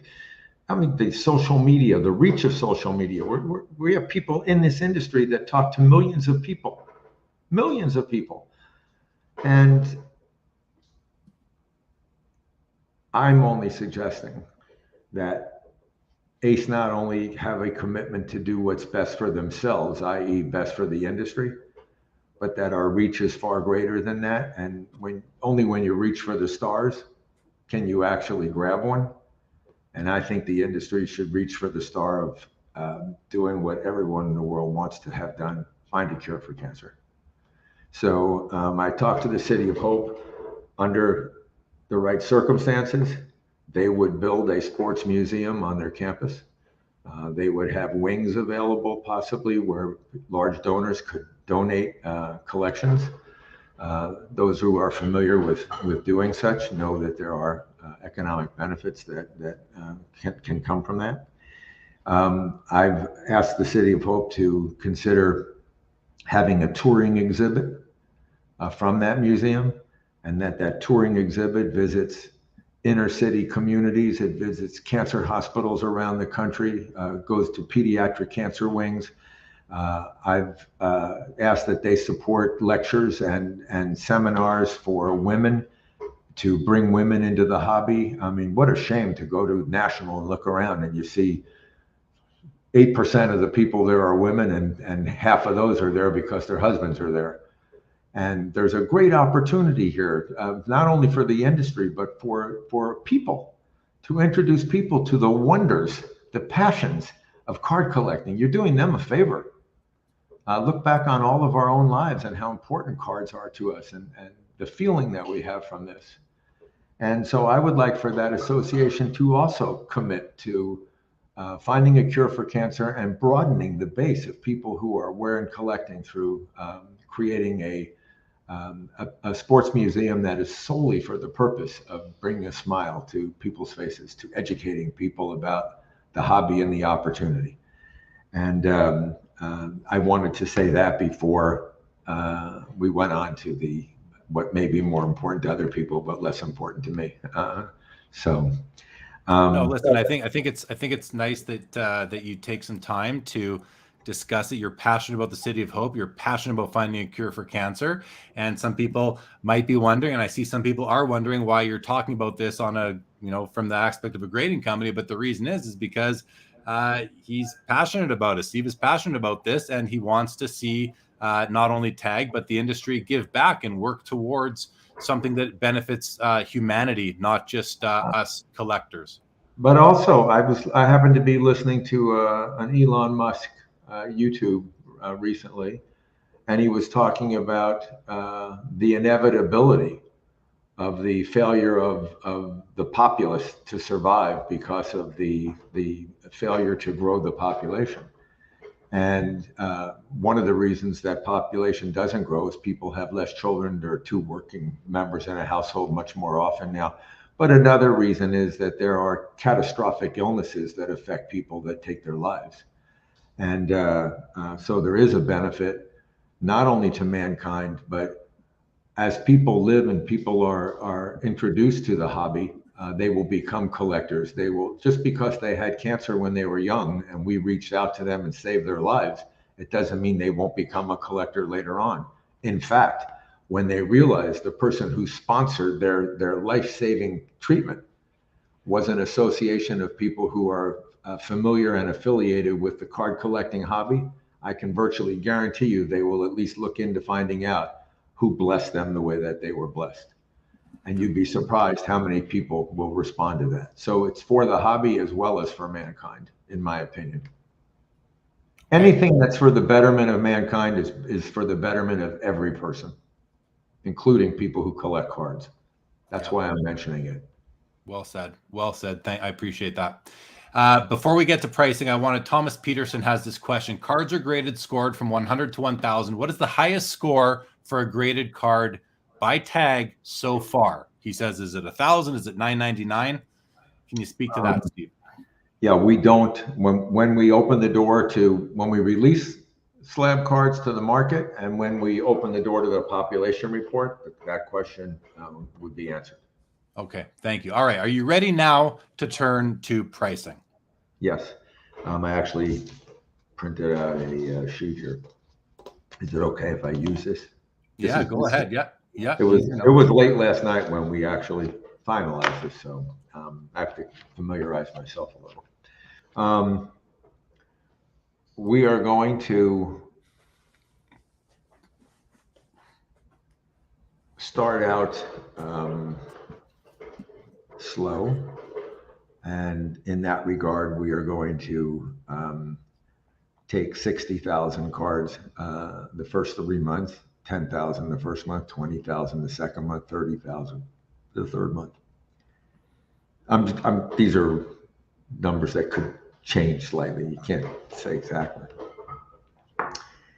We are going to, in addition to that, as I have previously disclosed, we have a lot of cards in-house that also need to be graded. So I don't want people to think the only thing we'll be doing are these cards. We have the other cards that we also will be grading. So for those who ask questions about capacity, our capacity is not this, even at the start, because of that other situation. We're going to offer 4 different service levels at the start. We're going to offer a 14-day, a 15 to 30 day, a 30 to 60 day, or 31 to 60, and a 61 to 90 day turnaround time. The lowest level of card at the 60-day turnaround time for a 200 card submission is $16. And in that $16, we pay the two-way cost of shipping supplies and the raw cards back. And we also pay for the materials included in that supply kit. The highest cost is the 14-day turnaround time for the lowest level, which is 20 cards, and that's $25. Included. So let me just stop you right there for a sec, Steve, because I think it's important. From what I'm hearing is just to like define. We've heard a range now, and I like that you started with the most expensive rate for the 14-day to the least expensive for the 90-day or 90-day. Yeah. So I think if what I heard is correct, the range of pricing is $16 to $25. Is that we're within those bounds? Yeah. Okay. Just wanted to included in that are the free supplies and the free two-way shipping. We pay for that. Yeah. If you're comparing us to anybody else, you need to understand that we're absorbing that cost. Okay. We have there are 17 tranches. There are 4 that are defined by their turnaround time. And there are 5 with it, the 15 to 30 day, the 31 to 60, the 61 to 90. There are 5 tranches in each one of those 3. So that's 15, and there's 2 tranches in the 1 to 14 day. So 17 total. And those are 10, 20, 40, 100, and 200 cards. We're only taking cards in this allotment. So if you have 5 cards, don't send them to us. Hang on to them until you have 10, or buy the 10 package. We're giving you the right to use that package forever. There's no expiration. So you can buy the 10 package, and next month, next year, whatever, add 5 cards to it and send in the 10. The reason we're doing that is our process is most efficient running. If you recall in episode 4, we showed you the printer, and the computer talks to the printer, and it sets up every flip for the slabs, and it tells what location, and there's 20 at a time. And we're prepared when we're in business, other than just these first 90 days while we're testing and debugging the process. We're concerned that if we have a lot of random size orders, what's going to happen is somebody will send in 3 cards, and then we need to make sure that the program that's translating that information to the printer is leaving that space between that order and the beginning of the next order. And we don't want to ask our submitters to take the risk that there's a potential for error there. And we don't want to put more people on quality assurance to make sure that doesn't happen. We want to pass the cost along in what we think is an advantageous cost. So initially, that's why we're taking these fixed number of slots, but we're not penalizing. If you don't have enough cards, or you have 17 cards and you want to buy a 20, you won't lose the 20, the right to submit the 20, but don't submit the 17 and then the 3. Wait till you have the 20 and do the 20. So we think that was a fair way to recognize both the submitter's needs and our needs.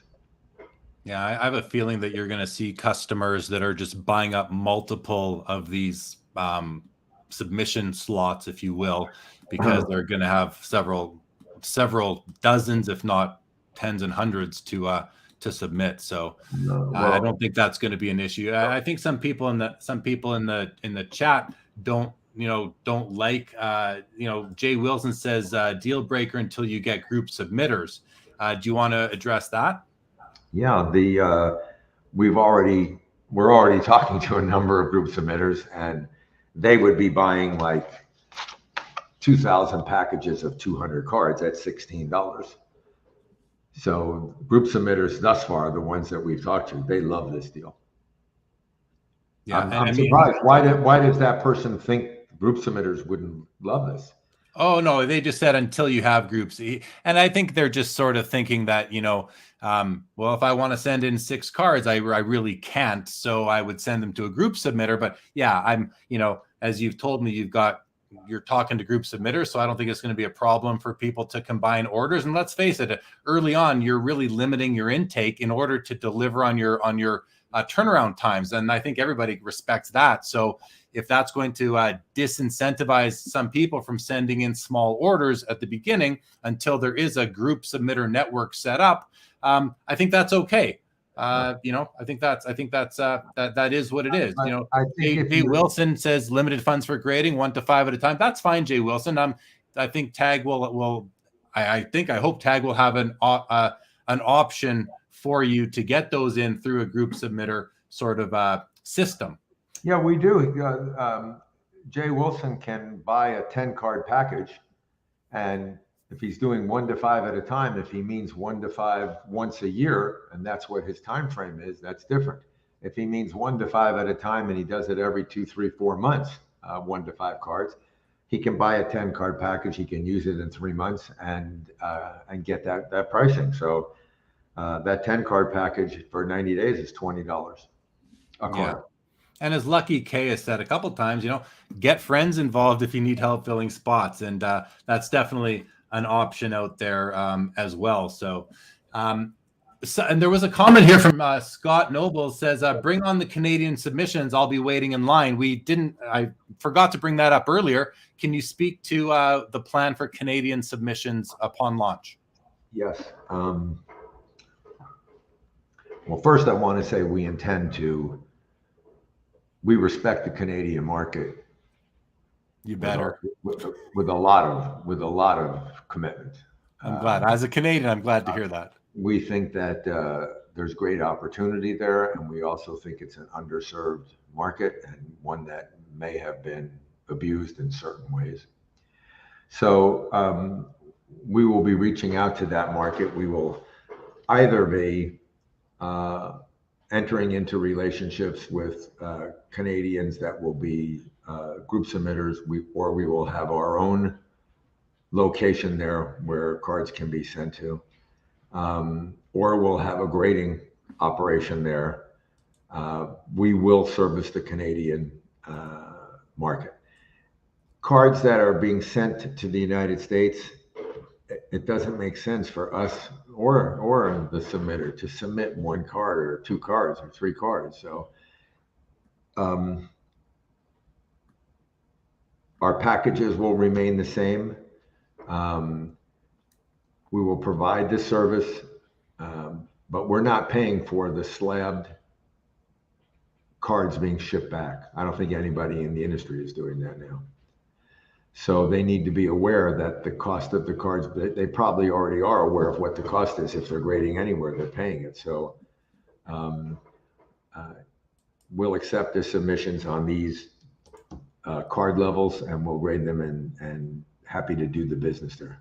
But our intention is to bring our business to you. Okay. Jay Wilson says, I think Jay Lee has room for a Slab-O-Matic on that back shelf. As Steve mentioned, it's 250 square feet, Jay Wilson, so I don't, but yeah, I thank you for the giggle on that one for sure. So one memorabilia cards, friends of mine say, what about Australia? And Hoff Van Dam says, and New Zealand. And then we had a comment down here from, where did it go? South Korea, I think I saw. One of the Koreas I saw. I don't see it right now. But Steve, can you speak to Australia, New Zealand, and other countries around the world as well? Yes, we haven't had any contact directly from New Zealand. We have had contact directly from Australia. We have a proposal has been made to us to people who want to buy the exclusive territory rights, the country rights for Australia. And so that's a possibility. We're not spending our time on that right now, but there are people interested in that. All of Asia, we have a very well connected group in Hong Kong, and they're positioned in Japan, South Korea, Vietnam, Thailand, Malaysia, and China. And they've given us a lot of information about what opportunities might exist in China, what doors they're able to open. So yeah, we're looking at those things. And before you pursue those things, take care of business in your backyard. And before you go moose hunting, you ought to know how to duck hunt.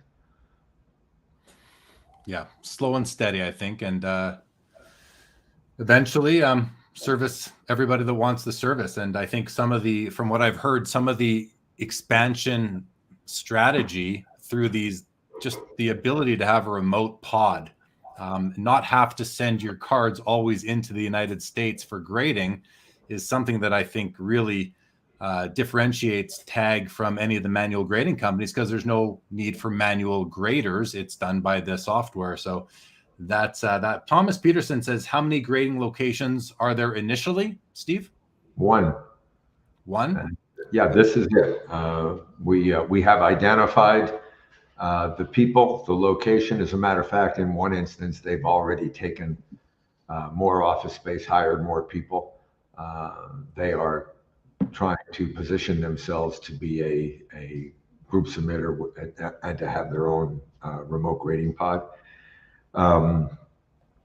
That person a person, not that person, a person who's already an investor in the company, also has an interest in having a grading pod that would be in the Western United States. As far as countries go, we've heard from, I think 11, at last count, 11 countries that have people from 11 countries have expressed interest.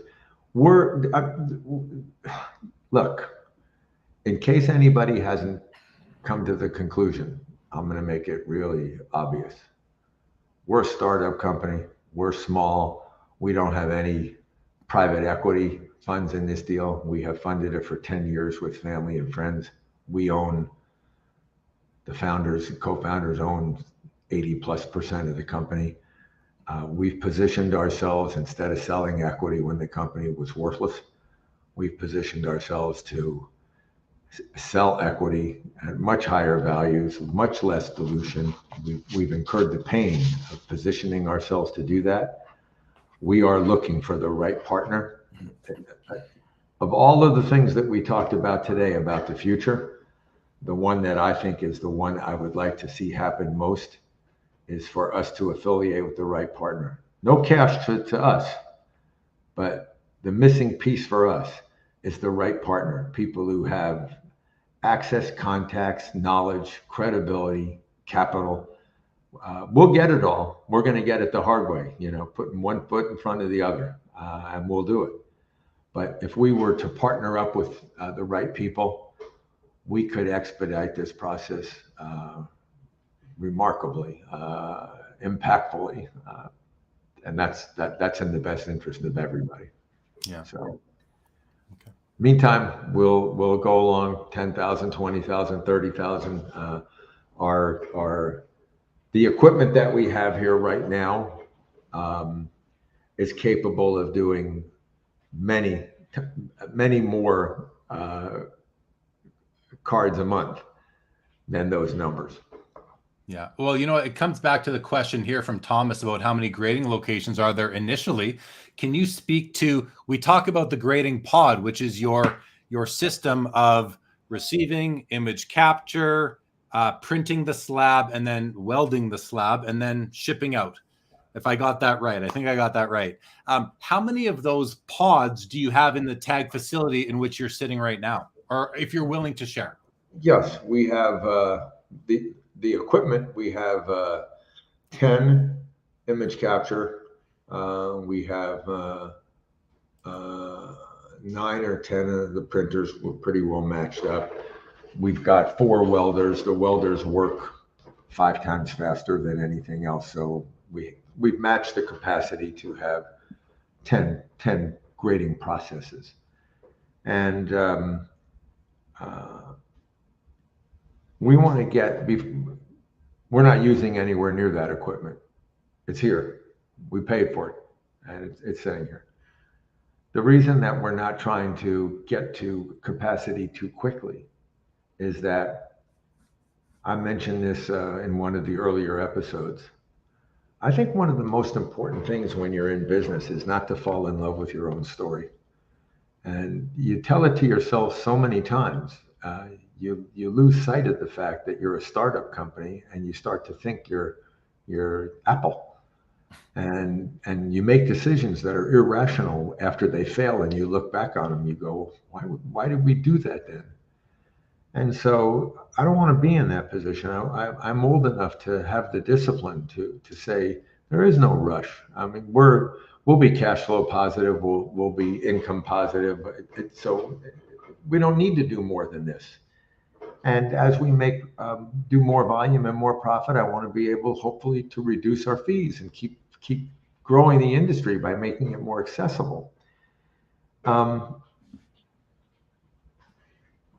So I don't want to have the capacity to do 100,000 cards a month operating when we open the door, because I believe that no process is foolproof, and good management is not management that creates a process that has no problems.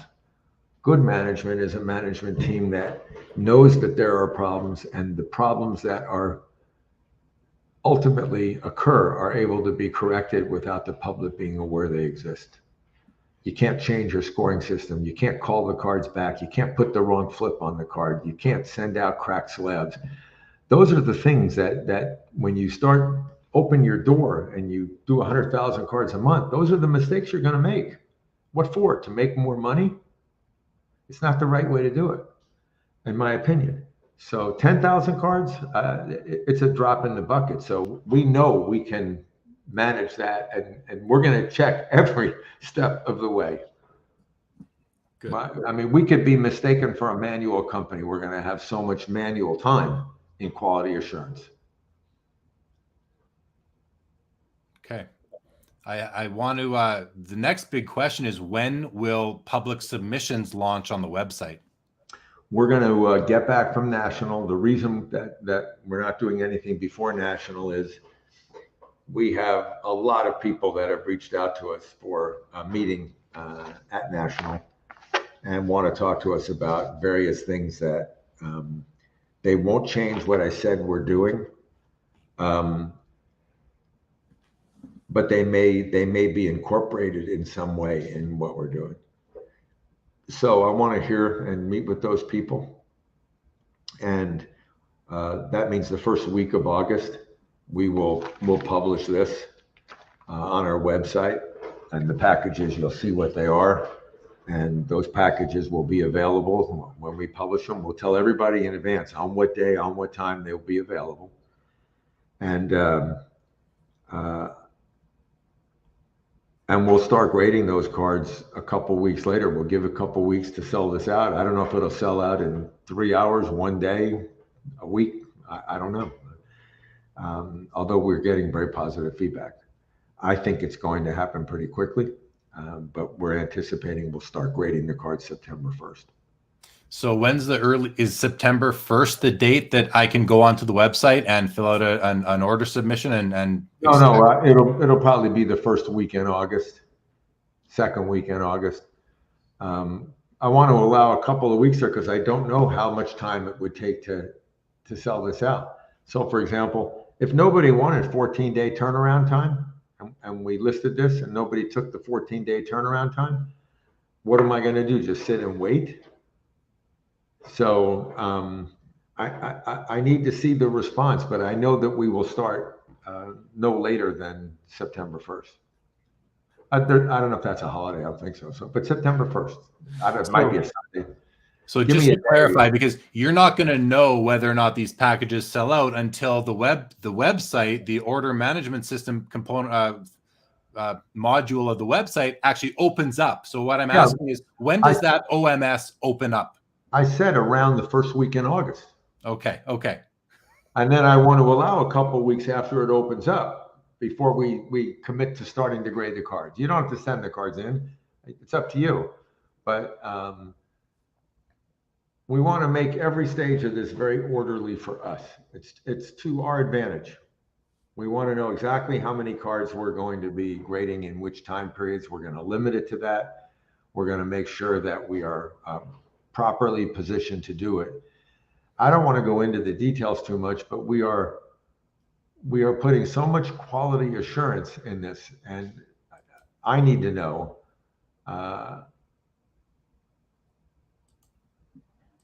are we going to be grading 10,000 cards in the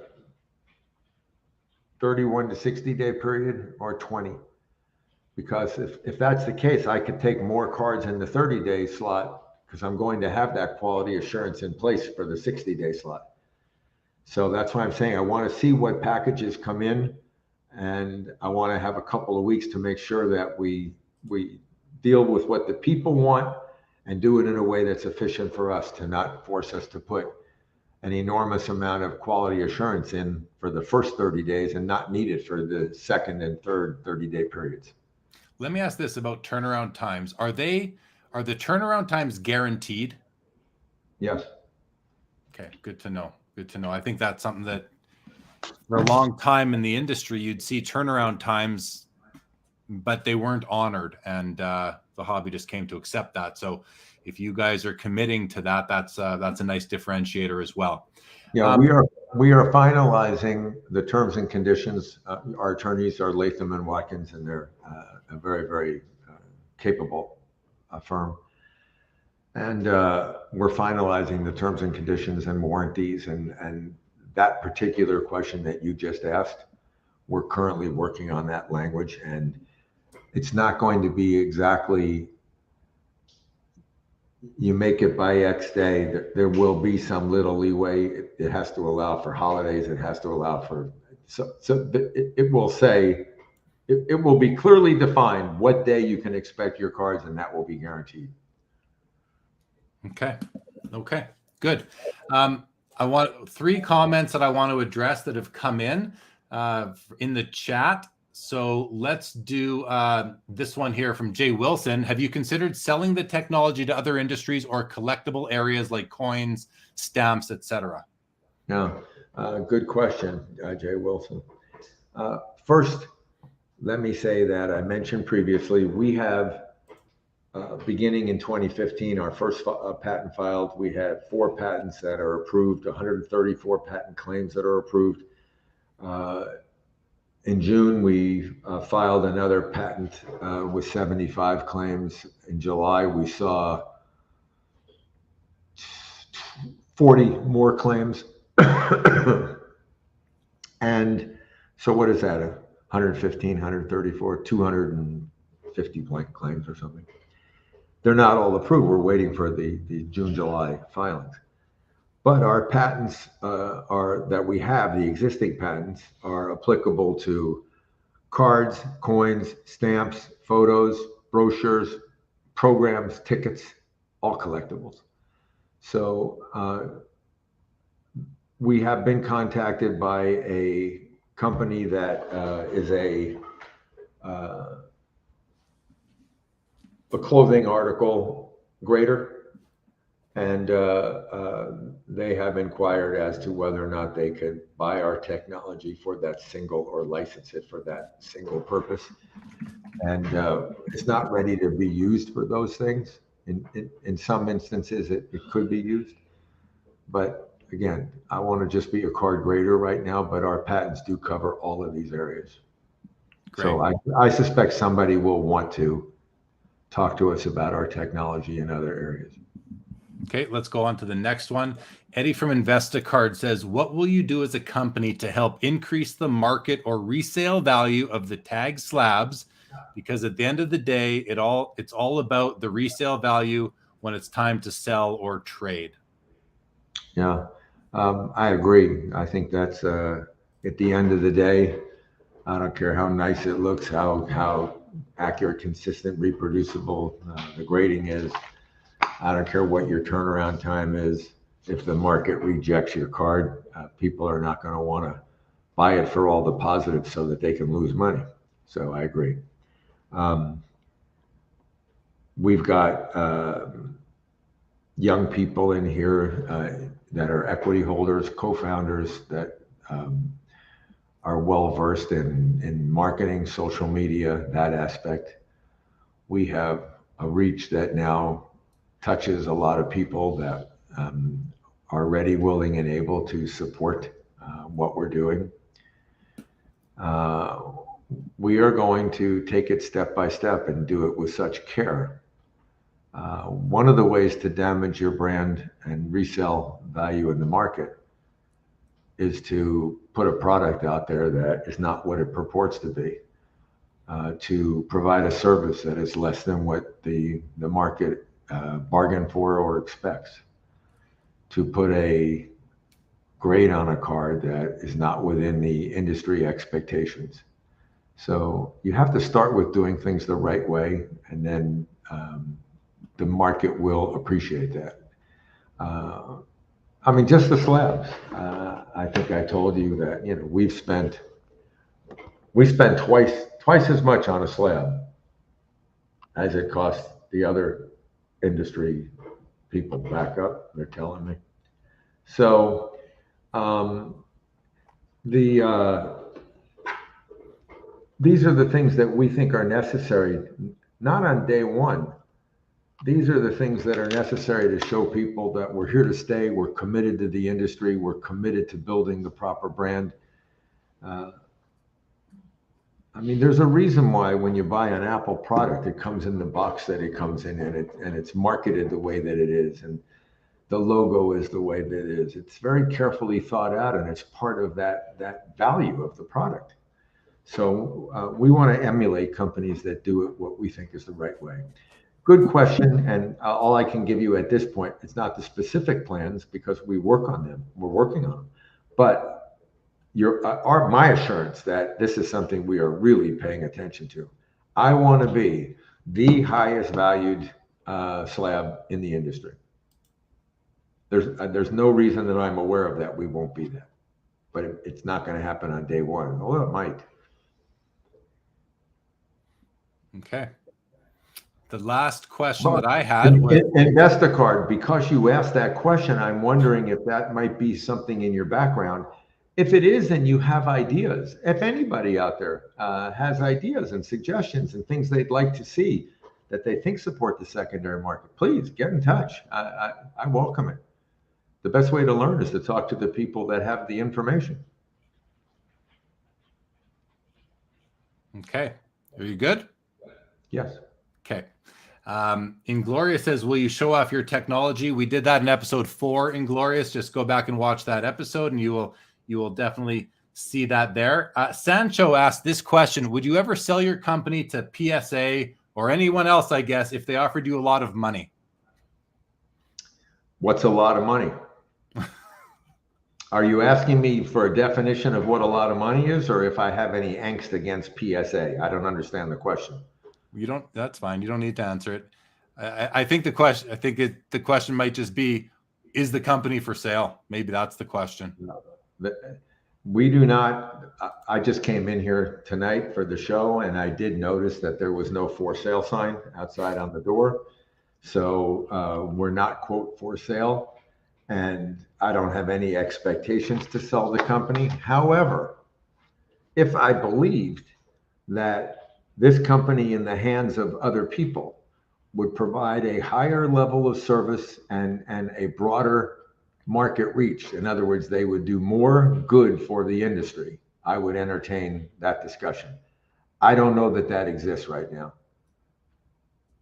I don't know that there's somebody out there who I think could have a better vision, a better understanding of what we're doing, and a better feel for how to do it. But I have the utmost respect for PSA. I mentioned them because it was specifically listed in the question. I have the same for a number of companies, and I've mentioned their names periodically. How could anybody doubt the credibility of Fanatics or eBay? I mean, there's certain companies out there that there's certain companies out there that they could do a lot with our technology. And I respect that. And I'm in it I want our founders and our investors to do well. I hope I do well financially. But my number one thing is I have made a commitment to myself for 10 years that I was going to leave some legacy on this industry. And this is it.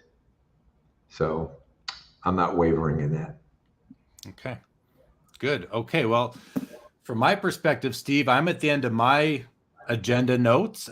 Is there anything else you'd like to address before we wrap this up? And to the people in the chat, thank you all for joining, sticking around this long. If you've been here from the beginning, feel free to throw in a couple of final questions if you have them, and I'll get to as many as I can. But Steve, over to you for anything else you'd like to chat about.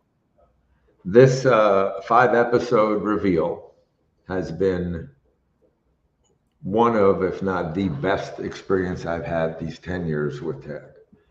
And getting to know you first has been an honor. You are hardworking, you're detail oriented, you are not shy about asking questions. You don't just accept the words. I've very much enjoyed and continue to enjoy our interaction. And your subscribers, the audience, they have been so responsive, and even the people who have questioned something, for the most part, have done it, I think, in a very bona fide way. Sometimes I think they misunderstood. Sometimes I made mistakes, but nevertheless, very respectful and with few exceptions. I also think that I personally and our team have learned a lot from these 5 episodes. The questions and the answers, it's one thing to shoot your mouth off. It's another thing by the time you get to the next episode, thinking about what you said and understanding that in your own logic, in your own plan, there's an inconsistency. And it's that being forced to express yourself for 10 hours on what it is you're doing has been very fruitful for us as a company. And so to a certain degree, when we're successful, I think we owe you and your audience a debt of gratitude for the help they've given us. And then lastly, I think our employees are not here. It's Saturday night. There are actually 2 that are, but I would like to thank them. It's unbelievable how committed they are, how hard they work, how responsive they are, how team-oriented they are. These are people that they go out of their way to assist and be friendly and smile and check on each other. And I'm so proud to be in the organization, to say that I work with TAG. So thank you for all of that, and thank everybody for giving me the opportunity to spend as much time as I have, and for TAG to spend as much time as it has. Thank you. Okay, well, I appreciate all those kind words about Sports Cards Live, my involvement, and of course our Sports Cards Live community. Before we end this, I'm going to throw out a couple of more comments that have come in, but I'm going to say we're not going to address them at length right now, Steve. We're going to wrap up quickly, but I don't think we need to. Eddie at Invested Card says maybe we're looking to lend against TAG slabs with our card service, his card finance service, but first there has to be proper market value in order for us to underwrite the same way we do for PSA, SGC, BGS. He goes on to say we should definitely set up a call and discuss opportunities and ideas. And Eddie, I'll just say to you, reach out to these guys. Steve pretty much gets back to you. I don't want to put Steve under any pressure, but he'll get back to you pretty quick, or someone there will, and they'll definitely set up a Zoom call with you. I would definitely think. Go ahead, Steve. And Jeremy, financing is in our plan. It's been in our plan for a few years. With the digital fingerprinting that we do, we have the ability to assure that the card that we grade and slab is the card that we slab is the card that we grade, no substitutions. We know that it's authentic and accurate. There's no resubmission worry.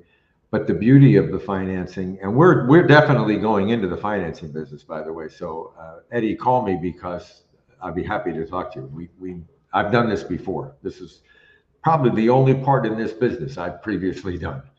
So we are going into the financing business, and very quickly, the only 2 risks that I'm aware of in financing, and I've done this, as I said before, one is the ability to recall the asset in the event of a default. And the other one is that the asset value at the time of recall is equal to the outstanding balance of the loan. Other than those 2, there's not a risk in financing. And in our case, we would finance cards. I think it might already be on our order management system. If not, it will be. You can check off a box and saying that you want the card to go to eBay, and you want eBay to list the card with financing available. We hold that card. eBay gets the image. We keep that card. We grade it. It's in our vault. And we provide the insurance. We're doing, in our plan, a 50% advance rate. There's probably 6 to 10 points in fees up front for the first-time borrower, loan admin, legal documents, etc. First-time borrower fee. So we've got something like 40% of the value of the card, and there's 60% equity by the borrower at the time of financing. 12-month amort, equal amort. So the card has to drop 2/3 in value the first month for there to be a risk in the financing. I've done this before with hundreds of millions of dollars of asset value and never had a default. So whether the advance rate is enough, I'd love to talk to you about, Eddie, and please get in touch.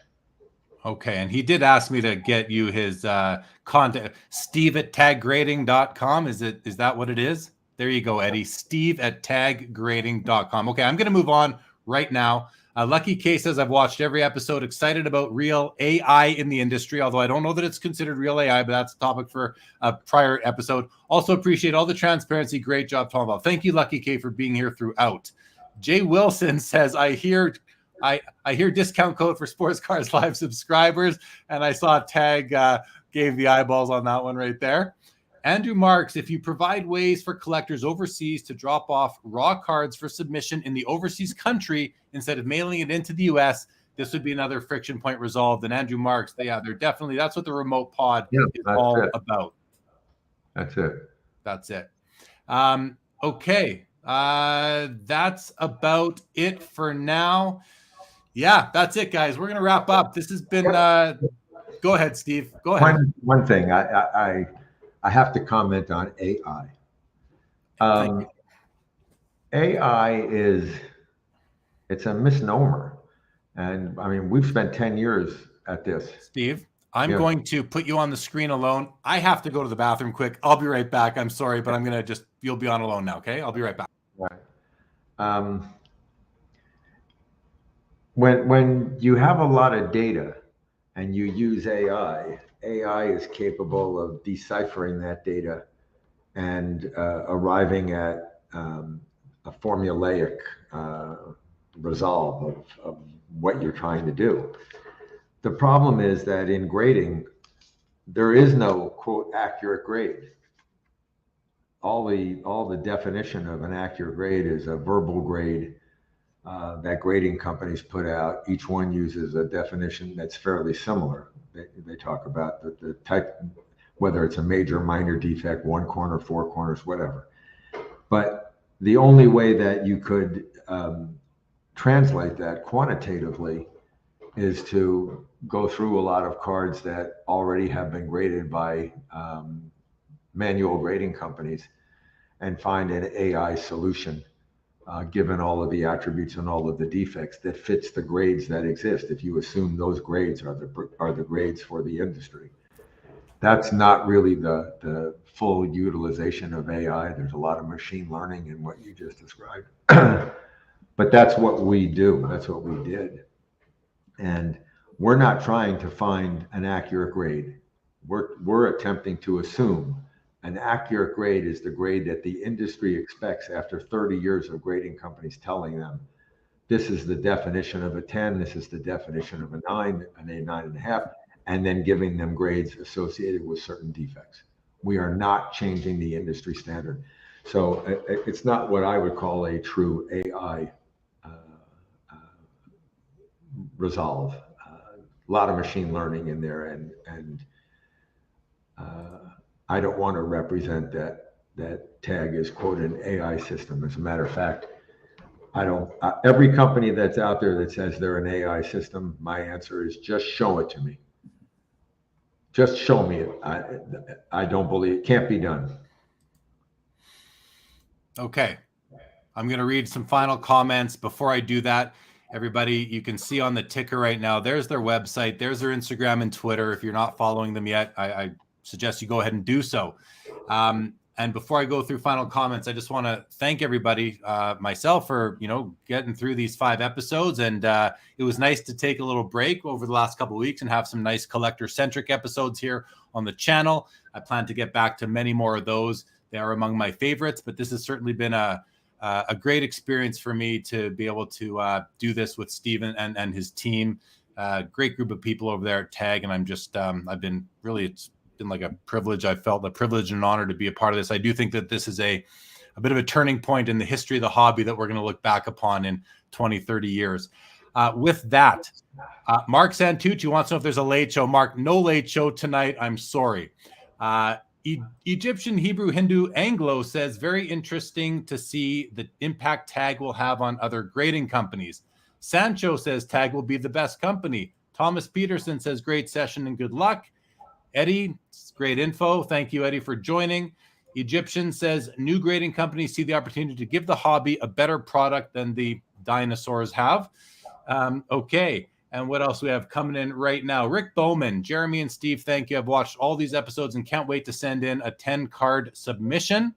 Hobby Champs, is pricing updated on the website? Steve, I think you said that it's going to end up on the website when? Yes, first week in August. First week in August. There you go, Hobby Champs. First week. Our average price, I might say, for all of these tranches and all of these buckets was $19.25, and are incurring the cost of the two-way shipping for supplies. So average is $19.25, but Right. if you're comparing apples to apples with other options in the marketplace, that includes shipping and supplies. So that's important. That's important to know. I think the supply costs were.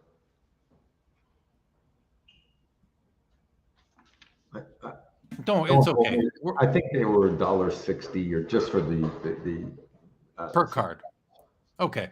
And Lucky K, this is a good question, actually. Pay at submission or time of grading? Submission. Thank you. And Jay Wilson said, I'd love to have TAG on in 6 months. Sorry, go ahead. You pay at the time you secure your bucket. It's even before the submission. It's when you fill out the OMS, right. The order management. Correct. Okay. Jay Wilson, I'd love to have TAG on in 6 months to have an update. Yeah, that's a great idea, Jay Wilson. Steve, we should arrange that and do another episode in about 6 months' time, or whenever if there's an important update. I'd even be happy to do something, a segment or something with you. So we can definitely do something like that in the future. All right, Steve. Thanks for joining us. It's nice. You bookended this whole thing. You came in on episode 1. You're wrapping up episode 5. We have seen you intermittently on episodes 2, 3, and 4 as well, but it's nice to start with you and end with you here. Everyone else, if you missed any of the other episodes and you are so inclined, feel free to go watch them. They are on the Sports Cards Live YouTube channel. And I always recommend watch it 1.5 speed. I tend to talk fast at times, so you might not understand, but it's not me you want to hear. It's Steve at that point. So Steve and his team. So go ahead and do that. Jay Wilson wishes TAG the best of luck. Thank with you. That, Steve, we're going to end it. All right. Yep, we're done. Thank you so much. Thank everybody. I appreciate it. All right, Steve, hang tight right there. Everybody else, again, thank you so much. Tomorrow, 7 o'clock Eastern. Mark Demers, Boston Authentic on Instagram, is my guest on Collectible Live. And next Saturday on Sports Cards Live, it is Leighton Sheldon of Just Collect and Vintage Breaks. And I'm also planning a Friday night hobby get-together live on the channel with a few of my friends. So stay tuned for that on my Instagram and Facebook and Twitter. You might see something on that. That's it. This one is over. Thanks, everybody. And with that, this is the end of the 5-card reveal series. Have a great rest of your night,